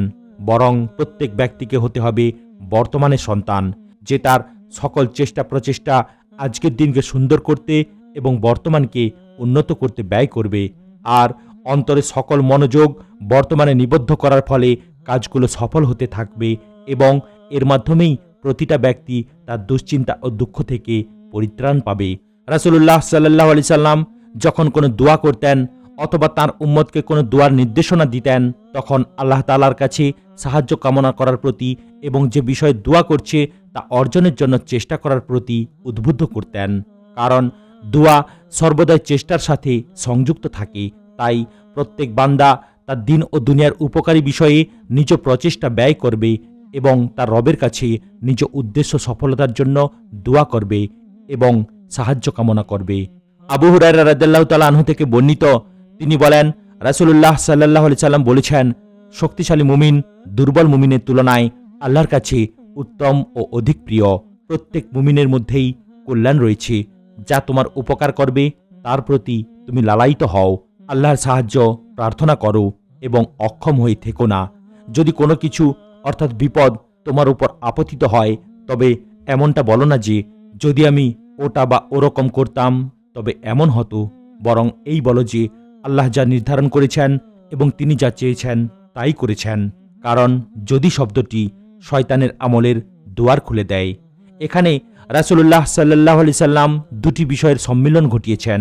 একদিকে উপকারী বিষয়ের প্রতি আগ্রহী হওয়া, আল্লাহ তাআলার সাহায্য কামনা করা এবং অলসতা ও অক্ষমতার সামনে আত্মসমর্পণ না করা, আর অন্যদিকে এমন বিষয়ের সামনে আত্মসমর্পণ করা যা অবধারিত এবং আল্লাহ তাআলার তাকদীর ও ফায়সালাকে মেনে নেওয়া। তিনি সব বিষয়কে দুই ভাগ করেছেন। এক ভাগ হচ্ছে সে সমস্ত বিষয় যা অর্জনের জন্য চেষ্টা করা বান্দার পক্ষে সম্ভব, অথবা এমন মাধ্যম অর্জন করা সম্ভব যা দ্বারা সেগুলো অর্জিত হবে কিংবা প্রতিরোধ করা যাবে বা যথাসম্ভব হ্রাস করা যাবে। এসব ক্ষেত্রে বান্দা তার সর্বোচ্চ সাধ্য ব্যয় করবে এবং তার রবের সাহায্য কামনা করবে। আরেক প্রকার হচ্ছে যেখানে এগুলো সম্ভব নয়, তখন বান্দা নিজেকে আশ্বস্ত করবে, তাকদীরের ফায়সালার উপর সন্তুষ্ট হবে এবং নিজেকে সমর্পণ করবে। নিঃসন্দেহে এই মূল নীতি মেনে চললে সুখ শান্তি অর্জিত হবে এবং দুঃখ ও দুশ্চিন্তা দূর হয়ে যাবে। উল্লিখিত হাদিসটি দুশ্চিন্তার কারণগুলো দূর করার এবং সুখ শান্তির মাধ্যমগুলো অর্জনের চেষ্টা করার নির্দেশনা প্রদান করে। এর পদ্ধতি হচ্ছে অতীতের যেসব দুর্ঘটনা এখন আর প্রতিহত করা সম্ভব নয় সেগুলো ভুলে থাকা এবং এটা উপলব্ধি করা যে অতীতের এসব বিষয় নিয়ে ব্যস্ত থাকা অনর্থক ও অসম্ভব বিষয়। এগুলো হচ্ছে বোকামি ও পাগলামি। তাই সে মানসিকভাবে এসব চিন্তা থেকে বেঁচে থাকার জন্য চেষ্টা করবে। তেমনি ভবিষ্যতের কোনো বিষয়ে উদ্বিগ্ন হওয়া থেকেও নিজের মনকে বাঁচিয়ে রাখতে চেষ্টা করবে, যেমন দারিদ্রতা বা ভয় ইত্যাদি অন্যান্য বিপদ যা তার ভবিষ্যৎ জীবনের ব্যাপারে কল্পনায় উদ্ভাসিত হয়। সে এটা বিশ্বাস করবে ভবিষ্যতের কল্যাণ অকল্যাণ ও আশা নিরাশার সব বিষয়ই অজ্ঞাত। এসব কিছু একমাত্র আল্লাহ তাআলার হাতেই ন্যস্ত। বান্দার হাতে শুধু কল্যাণ অর্জন এবং ক্ষতি প্রতিরোধের জন্য চেষ্টা করা ব্যতীত আর কিছুই করার নেই। আল্লাহর বান্দাগণ এটা জানবে যে সে যখন ভবিষ্যতের সব দুশ্চিন্তা থেকে নিজেকে মুক্ত রাখবে এবং সেসব কিছু সংশোধনের জন্য একমাত্র আল্লাহ তাআলার উপরই ভরসা করবে এবং তার উপর আশ্বস্ত থাকবে, তখন তার সকল অবস্থা সঠিকভাবে বাস্তবায়িত হতে থাকবে এবং তার থেকে সকল দুশ্চিন্তা ও পেরেশানি দূর হয়ে যাবে। 11 অন্তরের প্রশান্তি অর্জনের অনেক বড় একটা মাধ্যম হচ্ছে অধিক হারে আল্লাহর জিকির করা। কারণ মনের আনন্দ ও প্রশান্তি অর্জন এবং দুশ্চিন্তা ও পেরেশানি দূর করার ক্ষেত্রে এটার অনেক বড় আশ্চর্য প্রভাব রয়েছে। আল্লাহ তাআলা বলেছেন, জেনে রাখো আল্লাহর স্মরণ দ্বারাই অন্তরসমূহ প্রশান্ত হয়। মৃত্যুর সময়ের কঠিন পেরেশানি দূর করার সবচেয়ে বড় জিকির হল লা ইলাহা ইল্লাল্লাহ। এ সম্পর্কে তালহা রাদিয়াল্লাহু তাআলা আনহু ওমর রাদিয়াল্লাহু তাআলা আনহুর কাছে হাদিস বর্ণনা করেন। তালহা রাদিয়াল্লাহু তাআলা আনহু বলেন, আমি নবীজি সাল্লাল্লাহু আলাইহি সাল্লামকে বলতে শুনেছি যে এমন একটি বাক্য রয়েছে যা কোনো বান্দা তার মৃত্যুর সময় বলা মাত্রই আল্লাহ তাআলা তার দুঃখ কষ্ট লাঘব করে দেন এবং তার রং উজ্জ্বল করে দেন। সেই বাক্যের ব্যাপারে নবীজি সাল্লাল্লাহু আলাইহি সাল্লামকে জিজ্ঞেস করতে আমি সক্ষম হইনি। এর পূর্বেই তিনি ইন্তিকাল করেন। এ শুনে উমর রাদিয়াল্লাহু তাআলা আনহু তাকে অর্থাৎ আবু তালহাকে বললেন, অবশ্যই আমি বাক্যটি জানি। তালহা রাদিয়াল্লাহু তাআলা আনহু তাকে বললেন, সেটি কি? তখন উমর রাদিয়াল্লাহু তাআলা আনহু বললেন, তুমি কি এমন কোনো বাক্য সম্পর্কে জানো যা সেই বাক্য থেকে উত্তম, যে বাক্যটি পাঠ করতে নবীজি সাল্লাল্লাহু আলাইহি সাল্লাম তাঁর চাচাকে নির্দেশ দিয়েছিলেন? আর এই বাক্য হচ্ছে লা ইলাহা ইল্লাল্লাহ, আল্লাহ ছাড়া কোনো প্রকৃত উপাস্য নেই। তখন তালহা রাদিয়াল্লাহু তাআলা আনহু বললেন, হ্যাঁ, এটিই সেই বাক্য, আল্লাহর কসম এটিই সেই বাক্য। 12 সালাতের শরণাপন্ন হওয়া। মহান আল্লাহ বলেন, আর তোমরা সবর অর্থাৎ ধৈর্য ও সালাতের মাধ্যমে সাহায্য চাও। হুযায়ফা রাদিয়াল্লাহু তাআলা আনহু থেকে বর্ণিত, তিনি বলেন, নবীজি সাল্লাল্লাহু আলাইহি সাল্লামের উপর যখন কোনো সমস্যা বা বিপদ আপতিত হতো তখন তিনি নামাজ পড়তেন। 13 দুশ্চিন্তা বিদূরিতকারী আরেকটি বিষয় হচ্ছে আল্লাহর পথে জিহাদ করা। আল্লাহ তাআলার রাস্তায় জিহাদে লিপ্ত থাকা তোমাদের উপর আবশ্যক, কারণ এটি জান্নাতের দরজাসমূহের মধ্যে একটি দরজা। আল্লাহ তাআলা এর মাধ্যমে দুঃখ কষ্ট ও দুশ্চিন্তা দূর করে দেন। 14 আল্লাহ তাআলার প্রকাশ্য ও গোপন নিয়ামত রাজির আলোচনা। আল্লাহ তাআলার নিয়ামত রাজির পরিচয় লাভ করা এবং সেগুলো নিয়ে আলোচনা করার দ্বারা দুশ্চিন্তা ও পেরেশানি দূর হয়ে যায়। এটা একজন বান্দাকে শুকরিয়া জ্ঞাপনের প্রতি উদ্বুদ্ধ করে, যা সর্বোচ্চ ও সবচেয়ে উন্নত স্তর। যদিও সেই বান্দা দরিদ্রতা বা অসুস্থতা কিংবা অন্য কোনো বিপদের মধ্যে থাকে, কারণ সে যদি আল্লাহ তাআলার অসংখ্য অগণিত নিয়ামত এবং তার উপর আপতিত বিপদ আপদের মাঝে তুলনা করে, তবে আল্লাহ তাআলার এত সব নিয়ামতের বিপরীতে তার উপর আপতিত বিপদ আপদের কোনো অনুপাতই দাঁড় হবে না, নগণ্য তুচ্ছ হিসেবে বিবেচিত হবে। আল্লাহ তাআলা যখন কোনো বান্দাকে বিপদ আপদের দ্বারা পরীক্ষা করেন এবং সেই বান্দা ধৈর্য ধারণ করে, আল্লাহর ফায়সালার প্রতি সন্তুষ্টি ও মেনে নেওয়ার দায়িত্ব পালন করে, তখন তার কষ্ট দূর হয়ে যায় এবং দুশ্চিন্তা লাঘব হয়ে যায়। অন্যদিকে বান্দার এই ধৈর্য ধারণ ও সন্তুষ্টির দায়িত্ব পালনের মধ্য দিয়ে কৃত আল্লাহ তাআলার ইবাদতের প্রতিদান ও পুরস্কারের প্রত্যাশায় তিক্ত বিষয়গুলোও মিষ্টতায় ভরে ওঠে। তখন তার প্রতিদানের মিষ্টতা ধৈর্যের তিক্ততাকে ভুলিয়ে দেয়। এক্ষেত্রে সবচেয়ে উপকারী হচ্ছে রাসূল সাল্লাল্লাহু আলাইহি সাল্লামের মধ্যে যে নির্দেশনা দিয়েছেন তা বাস্তবায়ন করা। রাসূল সাল্লাল্লাহু আলাইহি সাল্লাম বলেছেন, জাগতিক বিষয়ে তোমাদের তুলনায় নিম্ন স্তরের অর্থাৎ কম বিত্তশালী লোকদের প্রতি দৃষ্টিপাত করো, তোমাদের তুলনায় উচ্চ স্তরের লোকদের প্রতি দৃষ্টিপাত করো না, কেননা তোমাদের উপর আল্লাহর নিয়ামতকে তুচ্ছ না ভাবার এটাই উত্তম পন্থা। কোনো বান্দা যখন এই দৃষ্টিভঙ্গিকে সর্বদা তার চোখের সামনে রাখবে, তখন সে নিজেকে সৃষ্টির বহু সদস্য থেকে সুস্থতার ক্ষেত্রে অনেক ঊর্ধ্বে পাবে। তার জীবিকার অবস্থা যতই খারাপ হোক, সে অন্য অনেকের তুলনায় নিজেকে উত্তম পাবে। তখন তার দুশ্চিন্তা, পেরেশানি ও উদ্বিগ্নতা দূর হয়ে যাবে, তার মাঝে প্রফুল্লতা বৃদ্ধি পাবে এবং অন্যদের থেকে যেসব নিয়ামতের ক্ষেত্রে ঊর্ধ্বে রয়েছে সেসব নিয়ে আনন্দিত হবে। কোনো আল্লাহর বান্দা তার উপর আল্লাহ তাআলার প্রকাশ্য ও গোপন দিনী ও দুনিয়ামী নিয়ামতগুলো নিয়ে যত বেশি চিন্তা করবে, সে দেখতে পাবে তার রব তাকে বহু নিয়ামত দান করেছেন এবং তার থেকে অনেক অকল্যাণ সরিয়ে দিয়েছেন। নিঃসন্দেহে এটা তার দুঃখ কষ্ট ও দুশ্চিন্তা দূর করে দেবে এবং তার মনে আনন্দ ও প্রফুল্লতা নিয়ে আসবে। 15 কোনো কাজে বা উপকারী ইলম অর্জনে ব্যস্ত থাকা।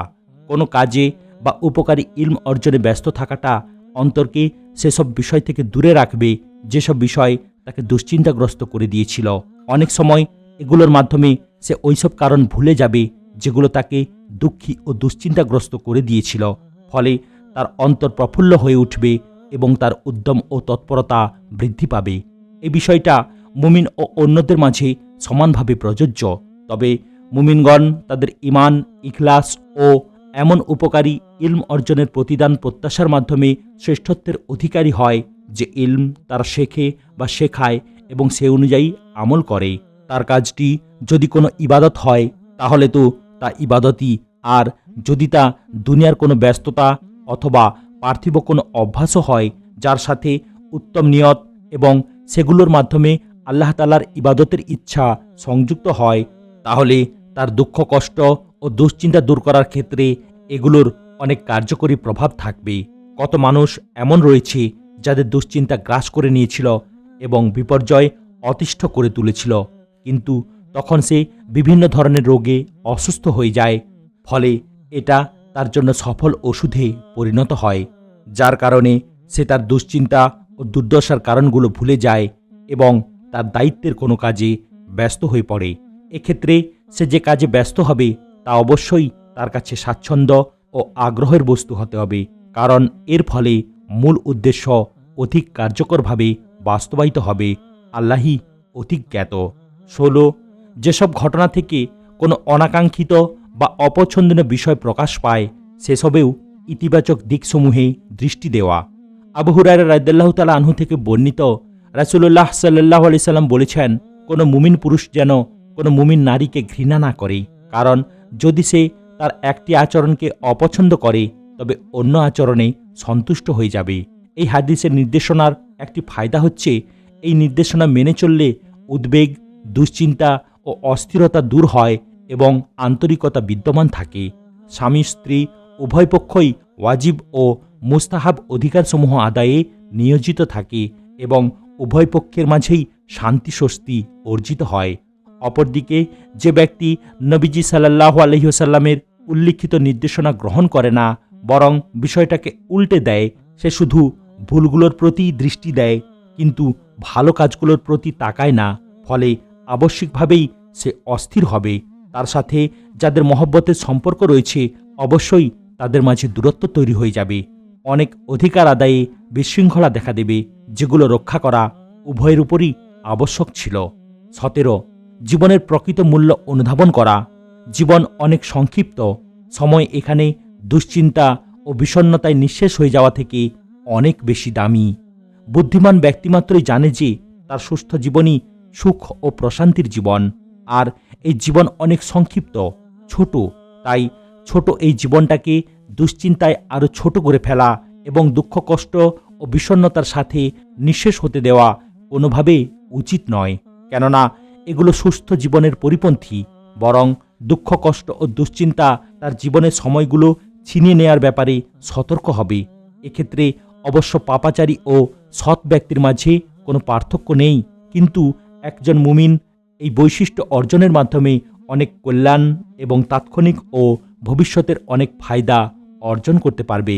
সেই সাথে যার উপর কোনো বিপদ নেমে আসবে অথবা বিপদের আশঙ্কা করবে, তার জন্য আবশ্যক হচ্ছে তার অর্জিত দিনী ও দুনিয়ার নিয়ামতসমূহের সাথে তার বিপদগুলোর তুলনা করা। এই তুলনার মাধ্যমে তার কাছে নিয়ামতের আধিক্য এবং বিপদের স্বল্পতা স্পষ্ট হয়ে উঠবে। তেমনিভাবে ভবিষ্যতে যে ক্ষতির আশঙ্কা রয়েছে সেটার সাথে ভবিষ্যতে যত কল্যাণের সম্ভাবনা রয়েছে সেগুলোকে তুলনা করবে। তখন সে দুর্বল সম্ভাবনাগুলোকে অধিক শক্তিশালী সম্ভাবনাগুলোর উপর বিজয়ী হতে দেবে না, আর এভাবে তার দুশ্চিন্তা ও ভয় দূর হয়ে যাবে। সে তার উপর যত বড় বিপদের আশঙ্কা রয়েছে তাও অনুমান করবে, ফলে নিজেকে যে কোনো ঘটনার জন্য প্রস্তুত করে তুলবে। যেগুলো এখনো ঘটেনি সেসব প্রতিরোধের চেষ্টা করবে, আর যেগুলো ঘটে গেছে সেগুলো দূর করা বা হ্রাস করার চেষ্টা করবে। উপকারী বিষয়গুলো আপনার দৃষ্টির সামনে রাখুন এবং সেগুলো বাস্তবায়নের চেষ্টা করুন। কোনো ক্ষতিকর বিষয়ের প্রতি ভ্রুক্ষেপ করবেন না, যেন এর মাধ্যমে আপনি দুঃখ ও দুশ্চিন্তার কারণগুলো ভুলে থাকতে পারেন। এক্ষেত্রে অন্তরের প্রশান্তি ও গুরুত্বপূর্ণ কাজে মনোযোগ নিবদ্ধ করার দ্বারা সাহায্য নিন। 18 কাজ ও দায়িত্বসমূহকে জমতে না দেওয়া। এটা হবে যে কোনো কাজ তৎক্ষণাৎ সম্পন্ন করে ভবিষ্যতের কাজের প্রতি মনোনিবেশ করার দ্বারা।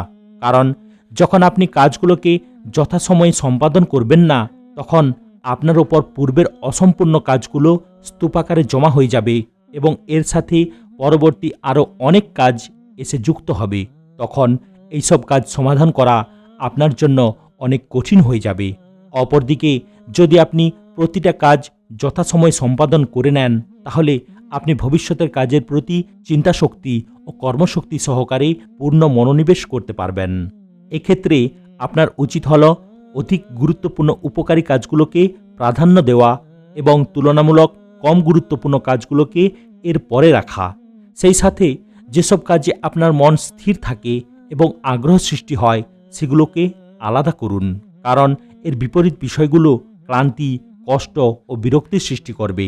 এসব ক্ষেত্রে সঠিক চিন্তা ও অন্যদের সাথে পরামর্শের দ্বারা সাহায্য নিন, কারণ যে ব্যক্তি পরামর্শ করে তার কখনো আফসোস করতে হয় না।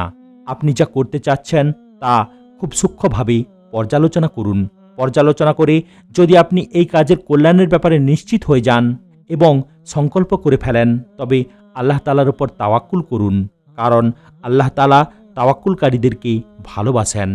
19 সম্ভাব্য সকল পরিস্থিতি অনুমান করে রাখা এবং সেগুলো মোকাবিলার জন্য মানসিকভাবে প্রস্তুত থাকা।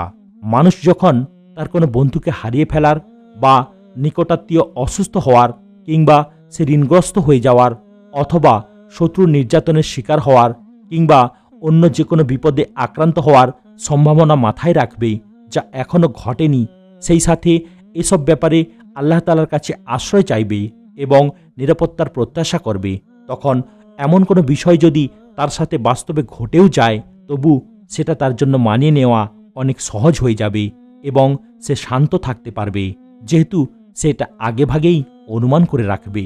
তবে এখানে একটি বিষয়ে সতর্ক থাকা আবশ্যক, তা হল অনেক উচ্চ মনোবলের অধিকারী মানুষ বড় কোনো বিপর্যয় বা দুর্যোগের সময় নিজেকে স্থির রাখতে পারেন, নিজেকে ধৈর্যশীল ও শান্ত রাখতে পারেন, কিন্তু সাধারণ তুচ্ছ বিষয়ে তার পেরেশান হয়ে যান, তার স্থিরতা নড়বড়ে হয়ে যায়। এটার কারণ হচ্ছে তারা বড় বিষয়ের ক্ষেত্রে নিজের মনকে প্রস্তুত করে রেখেছিল, কিন্তু ছোট বিষয়গুলোকে অবহেলা করেছিল। ফলে এগুলো তাকে ক্ষতি করতে এবং তার শান্ত চিত্তকে অস্থির করে তুলতে সক্ষম হয়েছে। তাই সর্বদা নিজেকে ছোট বড় সকল বিষয়ের ব্যাপারে প্রস্তুত রাখতে হবে এবং আল্লাহ তাআলার কাছে সাহায্য চাইতে হবে, যাতে তিনি এক মুহূর্তের জন্যও তাকে তার নিজের উপর ছেড়ে না দেন। তখন তার সামনে ছোট বিষয়গুলো সহজ হয়ে উঠবে, যেমন বড় বিষয়গুলো সহজে পরিণত হয়েছিল। ফলে সে সর্বদা প্রশান্ত চিত্ত ও স্থিরতা ধরে রাখতে পারবে। 20 দিনদার ও আলিমদের কাছে অভিযোগ অনুযোগ করা এবং তাদের কাছে নসিহত ও পরামর্শ চাওয়া, কারণ তাদের নসিহত ও মতামতগুলো বিপদ আপদে অবিচলতার সবচেয়ে বড় পাথেয় হয়ে থাকে। সাহাবিগণ রাসূল সাল্লাল্লাহু আলাইহি সাল্লামের কাছে এসে কাফিরদের বিভিন্ন নির্যাতনের ব্যাপারে অভিযোগ জানাতেন। খাব্বাব ইবনুল আরাত রাদিয়াল্লাহু তাআলা আনহু বলেন, আমরা নবী সাল্লাল্লাহু আলাইহি সাল্লামের খিদমতে কাফিরদের নির্যাতনের বিষয়ে অভিযোগ করলাম। তখন তিনি নিজের চাদরকে বালিশ বানিয়ে কাবা শরীফের ছায়ায় বিশ্রাম করছিলেন। আমরা তাকে বললাম, আপনি কি আমাদের জন্য সাহায্য প্রার্থনা করবেন না? আপনি কি আমাদের জন্য আল্লাহর নিকট দোয়া করবেন না? তিনি বললেন, তোমাদের পূর্ববর্তীগণের অবস্থা ছিল এই, তাদের জন্য মাটিতে গর্ত খনন করা হতো এবং ওই গর্তে তাদেরকে পুঁতে রেখে করাত দিয়ে তাদের মস্তক দ্বিখণ্ডিত করা হতো, কিন্তু এসব নির্যাতন তাদের দিন থেকে বিচ্যুত করতে পারত না। লোহার চিরুনি দিয়ে আঁচড়িয়ে শরীরের হাড় পর্যন্ত গোস্ত ও শিরা উপশিরা সবকিছু ছিন্ন ভিন্ন করে দিত। এ নির্যাতন তাদেরকে দিন থেকে বিমুখ করতে পারেনি। আল্লাহর কসম, আল্লাহ এ দিনকে অবশ্যই পূর্ণতা দান করবেন। সে সময় একজন উষ্ট্রারোহী সানআ থেকে হাজরামাউত পর্যন্ত ভ্রমণ করবে, আল্লাহ ব্যতীত অন্য কাউকেও ভয় করবে না, অথবা তার মেষপালের জন্য নেকড়ে বাঘের আশঙ্কা করবে, কিন্তু তোমরা ওই সময়ের অপেক্ষা না করে তাড়াহুড়ো করছ। একইভাবে তাবিঈগণ সাহাবীদের কাছে অভিযোগ জানাতেন।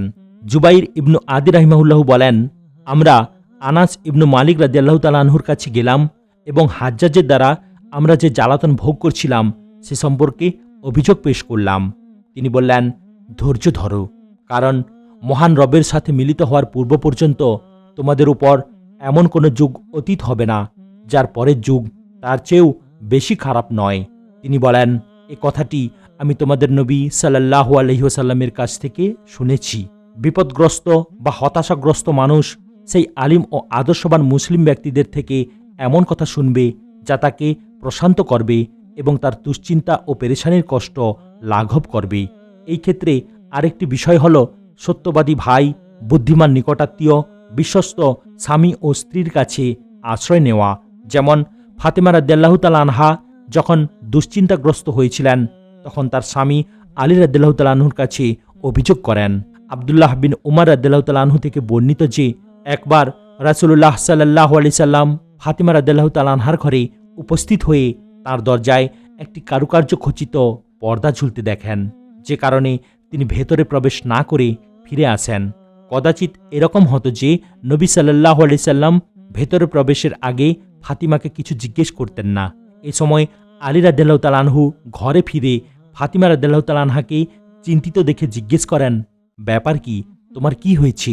তিনি বললেন, আমার কাছে নবী সাল্লাল্লাহু আলাইহি সাল্লাম এসেছিলেন, কিন্তু তিনি ভেতরে প্রবেশ করেননি। তখন আলী রাদিয়াল্লাহু তাআলা আনহু নবীজি সাল্লাল্লাহু আলাইহি সাল্লামের কাছে গিয়ে বলেন, ইয়া রাসূলুল্লাহ, আপনি ফাতিমার নিকট গিয়ে ঘরে প্রবেশ না করায় তিনি খুবই মর্মাহত হয়েছেন। তখন নবীজি সাল্লাল্লাহু আলাইহি সাল্লাম বললেন, দুনিয়ার সাথে আমার কি সম্পর্ক, কারুকার্যের সাথে আমার কি সম্পর্ক? এরপর তিনি ফাতিমার কাছে গিয়ে রাসূলুল্লাহ সাল্লাল্লাহু আলাইহি সাল্লামের বক্তব্য শোনালে ফাতিমা রাদিয়াল্লাহু তাআলা আনহা বললেন, আপনি রাসূলুল্লাহ সাল্লাল্লাহু আলাইহি সাল্লামের কাছে গিয়ে বলুন তিনি এ ব্যাপারে আমাকে কি করতে বলেন। তখন নবী সাল্লাল্লাহু আলাইহি সাল্লাম বললেন, সে যেন তা অমুক লোকের কাছে পাঠিয়ে দেয়। 21 দুশ্চিন্তাগ্রস্ত ও উদ্বিগ্ন ব্যক্তির এটা বিশ্বাস করা যে কষ্টের পরে সুখ রয়েছে, সংকীর্ণতার পরে প্রাচুর্য রয়েছে, সে যেন আল্লাহর প্রতি সুধারণা রাখে, কারণ তিনি অবশ্যই তার জন্য প্রশস্ততা ও মুক্তির ব্যবস্থা করে দেবেন। সংকট যত গাঢ় হবে এবং বিপদ যত বৃদ্ধি পাবে, মুক্তি ও স্বস্তি ততই নিকটে আসবে। আল্লাহ তাআলা বলেছেন, নিশ্চয়ই কষ্টের সাথে রয়েছে স্বস্তি, নিশ্চয়ই কষ্টের সাথেই রয়েছে স্বস্তি। এই আয়াতে একটি কষ্টের সাথে দুটি ভিন্ন স্বস্তির কথা উল্লেখ করেছেন। রাসূলুল্লাহ সাল্লাল্লাহু আলাইহি সাল্লাম ইবনু আব্বাস রাদিয়াল্লাহু তাআলা আনহুকে ওসিয়ত করে বলেছেন, ধৈর্যের সাথে রয়েছে সাহায্য, কষ্টের সাথে রয়েছে মুক্তি এবং কষ্টের সাথেই রয়েছে স্বস্তি। 22 কিছু দুশ্চিন্তা লাঘব হয় খাবারের মাধ্যমে। আয়েশা রাদিয়াল্লাহু তাআলা আনহা থেকে বর্ণিত যে তিনি রোগীকে এবং কারো মৃত্যুতে শোকাহত ব্যক্তিকে তালবিনা খাওয়ানোর আদেশ করতেন। তিনি বলতেন, আমি রাসূলুল্লাহ সাল্লাল্লাহু আলাইহি সাল্লামকে বলতে শুনেছি যে তালবিনা রোগের কলিজা মজবুত করে এবং নানাবিধ দুশ্চিন্তা দূর করে। নবী সাল্লাল্লাহু আলাইহি ওয়াসাল্লামের স্ত্রী আয়েশা রাদিয়াল্লাহু তাআলা আনহা থেকে বর্ণিত যে তার পরিবারের কোনো ব্যক্তি মারা গেলে মহিলারা এসে জড়ো হলো, তারপর তার আত্মীয়রা ও বিশেষ ঘনিষ্ঠ মহিলা ব্যতীত বাকি সবাই চলে গেলে তিনি ডেগে তালবিনা রান্না করতে বললেন। তা পাকানো হলো, এরপর সারিদ প্রস্তুত করা হলো এবং তাতে তালবিনা ঢালা হলো। তিনি বললেন, তোমরা এ থেকে খাও, কারণ আমি রাসূলুল্লাহ সাল্লাল্লাহু আলাইহি সাল্লামকে বলতে শুনেছি যে তালবিনা রুগ্ন ব্যক্তির হৃদয়ে প্রশান্তি আনে এবং শোক দুঃখ কিছুটা দূর করে। তালবিনা এটা জব বা ভুসি দিয়ে তৈরি এক প্রকার স্যুপ, যার মধ্যে মধু মিশ্রিত করা হয়। এটাকে তালবিনা নামকরণ করা হয়েছে। তালবিনা শব্দের মূল ধাতু হচ্ছে লাবান, আর লাবান শব্দের অর্থ হচ্ছে দুধ। যেহেতু এটা দুধের সাথে সাদৃশ্য রাখে, এটা জবের আটা দিয়ে তৈরি করা হয়। হাদিসে মুজিম্মাহ শব্দের অর্থ হচ্ছে তালবিনা, অর্থাৎ প্রশান্তিদায়ক, প্রফুল্লকারক ও দুশ্চিন্তা বিদূরীকারী। সারিদ গোশতের মধ্যে রুটির টুকরা দিয়ে তৈরি করা খাবার। আয়েশা রাদিয়াল্লাহু তাআলা আনহা বলেন, রাসূলুল্লাহ সাল্লাল্লাহু আলাইহি সাল্লামকে যদি বলা হতো অমুক ব্যক্তি যন্ত্রণাগ্রস্ত হয়ে পড়েছে, কোনো খাবার খেতে পারছে না, তখন তিনি বলতেন, তোমরা তাকে তালবিনার শরবত পান করাও। শপথ সেই সত্তার যার হাতে আমার প্রাণ, এটা তোমাদের পেটকে সেভাবে পরিষ্কার করে যেভাবে তোমরা পানি দ্বারা চেহারার ময়লা পরিষ্কার করো। আয়েশা রাদিয়াল্লাহু তাআলা আনহা থেকে বর্ণিত, তিনি বলেন, রাসূলুল্লাহ সাল্লাল্লাহু আলাইহি সাল্লামের পরিবারের লোকদের জ্বর হলে তিনি হিসা বানানোর নির্দেশ দিতেন, যা দুধ ও ময়দা সহযোগে তরল পথ্য। তা বানানো হলে তিনি পরিবারের লোকদের নির্দেশ দিতেন এটা রোগীকে পান করাতে। তিনি বলতেন, এটা দুশ্চিন্তাগ্রস্ত মনে শক্তি যোগায় এবং রোগীর মনের ক্লেশ ও দুঃখ দূর করে, ঠিক যেমন তোমাদের কোনো মহিলা পানি দ্বারা তার মুখমণ্ডলের ময়লা পরিষ্কার করে থাকে। যদিও অনেকে এতে আশ্চর্যান্বিত হয়, তবে এটা সত্য ও বাস্তব, যতক্ষণ এটা নিষ্পাপ নবী সাল্লাল্লাহু আলাইহি সাল্লামের মাধ্যমে ওহী দ্বারা প্রমাণিত। আল্লাহ তাআলাই খাদ্য সৃষ্টি করেছেন এবং তিনি এসবের বৈশিষ্ট্যের ব্যাপারে অধিক জ্ঞাত। তাই উল্লিখিত জবের হিসা প্রফুল্লতা দানকারী খাবার আল্লাহ তাআলাই অধিক জ্ঞাত। অন্যদিকে শারীরিকভাবে অসুস্থ ও মানসিক দুশ্চিন্তাগ্রস্ত ব্যক্তির জন্য রান্নার রেসিপির ব্যাপারে ইবনু হাজার রাহিমাহুল্লাহু বলেছেন, সম্ভবত অসুস্থ ব্যক্তির জন্য আস্ত জবের ফুটন্ত পানি এবং দুশ্চিন্তাগ্রস্ত ব্যক্তির জন্য ভুসির ফুটন্ত পানি উপকারী হবে। আল্লাহ তাআলাই অধিক জ্ঞাত। দুশ্চিন্তা, হতাশা ও বিষণ্ণতা দূর করার বিষয়ে ইমাম ইবনুল কাইয়িমের পরামর্শ। ইমাম ইবনুল কাইয়িম রাহিমাহুল্লাহ 15টি উপায় সম্পর্কে লিখেছেন, যেগুলোর দ্বারা আল্লাহ তাআলার বান্দার দুশ্চিন্তা ও পেরেশানি দূর করে দেন। 1. তাওহীদুর রুবুবিয়াহ। 2. তাওহীদুল উলুহিয়াহ। 3. তাওহীদুল ইলমিল ইতিকাদি, আসমা ওয়াস সিফাত। 4. আল্লাহ তাআলা বান্দার উপর জুলুম করবেন কিংবা কোনো কারণ ছাড়াই বান্দাকে পাকড়াও করবেন, যা জুলুমকে আবশ্যক করে। এ থেকে মহান রবকে পবিত্র ঘোষণা করা। 5.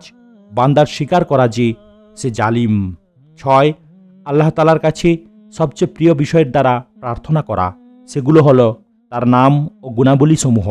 আসমা ওয়াস সিফাতের মধ্যে সবচেয়ে সমৃদ্ধ হচ্ছে তিনি চিরঞ্জীব, সবকিছু ধারক। 7. একমাত্র আল্লাহর কাছেই সাহায্য চাওয়া। 8. প্রত্যাশার সাথে বান্দার রবের স্বীকৃতি দেওয়া। 9. তাওয়াক্কুল বাস্তবায়ন করা, তাঁর কাছে নিজেকে অর্পণ করা, বান্দার এটা স্বীকার করা যে তার ললাট তার রবের হাতেই রয়েছে। তিনি যেভাবে ইচ্ছা পরিচালনা করেন, তার উপর রবের সমস্ত হুকুম বাস্তবায়িত হয়, রবের সকল ফয়সালা ইনসাফপূর্ণ হয়। 10. তার অন্তর কুরআনের বাগানের সুবাসে সুশোভিত করা, সকল বিপদে তা থেকে পাথেয় গ্রহণ করবে, অন্তরের সকল রোগে তা থেকে চিকিৎসা নেবে। তখন এটা হবে তার দুঃখ দূরীভূতকারী এবং তার দুশ্চিন্তা ও পেরেশানির জন্য শিফা। 11. ইস্তিগফার, 12. তাওবা, 13. জিহাদ, 14. নামাজ, 15. সকল যোগ্যতা ও শক্তি থেকে নিজেকে মুক্ত বিশ্বাস করা এবং এগুলোকে সেই সত্তার উপর ন্যস্ত করা যার হাতে এসব রয়েছে। আমরা আল্লাহ তাআলার কাছে সকল দুশ্চিন্তা থেকে পানাহ চাচ্ছি। তিনি যেন আমাদের সকল বিপদ থেকে মুক্তি দেন এবং আমাদের সকল দুশ্চিন্তা দূর করে দেন। তিনি সর্বশ্রোতা ও দুয়া কবুলকারী, তিনি চিরঞ্জীব ও অবিনশ্বর। জ্ঞাতব্য, দুনিয়ার দুশ্চিন্তার এত সব প্রকার ও সমাধান উল্লেখ করার পর এখানে আরও আলোচনা করা আবশ্যক যে আখিরাতের দুশ্চিন্তা ও পেরেশানি হবে সবচেয়ে ভয়াবহ এবং সেখানের বিপদ হবে সবচেয়ে কঠিন, যার একটি দৃষ্টান্ত হচ্ছে হাসরের ময়দানে মানুষের ওপর নেমে আসা বিপর্যয়, যা হাদিসে বর্ণিত হয়েছে। আবু হুরায়রা রাদিয়াল্লাহু তাআলা আনহু থেকে বর্ণিত, রাসূলুল্লাহ সাল্লাল্লাহু আলাইহি সাল্লাম বলেছেন, আমি হব কিয়ামতের দিন মানবকুলের সর্দার। তোমাদের কি জানা আছে তা কেন? কিয়ামতের দিন পূর্ববর্তী ও পরবর্তী সকল মানুষ এমন এক ময়দানে সমবেত হবে যেখানে একজন আহ্বানকারীর আহ্বান সকলে শুনতে পাবে এবং সকলেই একসঙ্গে দৃষ্টিগোচর হবে। সূর্য নিকটে এসে যাবে। মানুষ এমনই কষ্টক্লেশের সম্মুখীন হবে যা অসহনীয় ও অসহ্যকর হয়ে পড়বে। তখন লোকেরা বলবে, তোমরা কি বিপদের সম্মুখীন হয়েছ তা কি দেখতে পাচ্ছ না? তোমরা কি এমন কাউকে খুঁজে বের করবে না যিনি তোমাদের রবের কাছে তোমাদের জন্য সুপারিশকারী হবেন? কেউ কেউ অন্যদের বলবে যে আদমের কাছে চলো। সেদিন আল্লাহর কাছে আত্মসমর্পণ করা ছাড়া এসব দুশ্চিন্তা ও পেরেশানি থেকে মুক্তির উপায় নেই। ডিপ্রেশন, কারণ ও প্রতিকার নামক কিতাবটি এখানেই সমাপ্ত হলো। আল্লাহ তাআলা আমাদের সকলকে বুঝার ও মানার তৌফিক দান করুন। আমিন।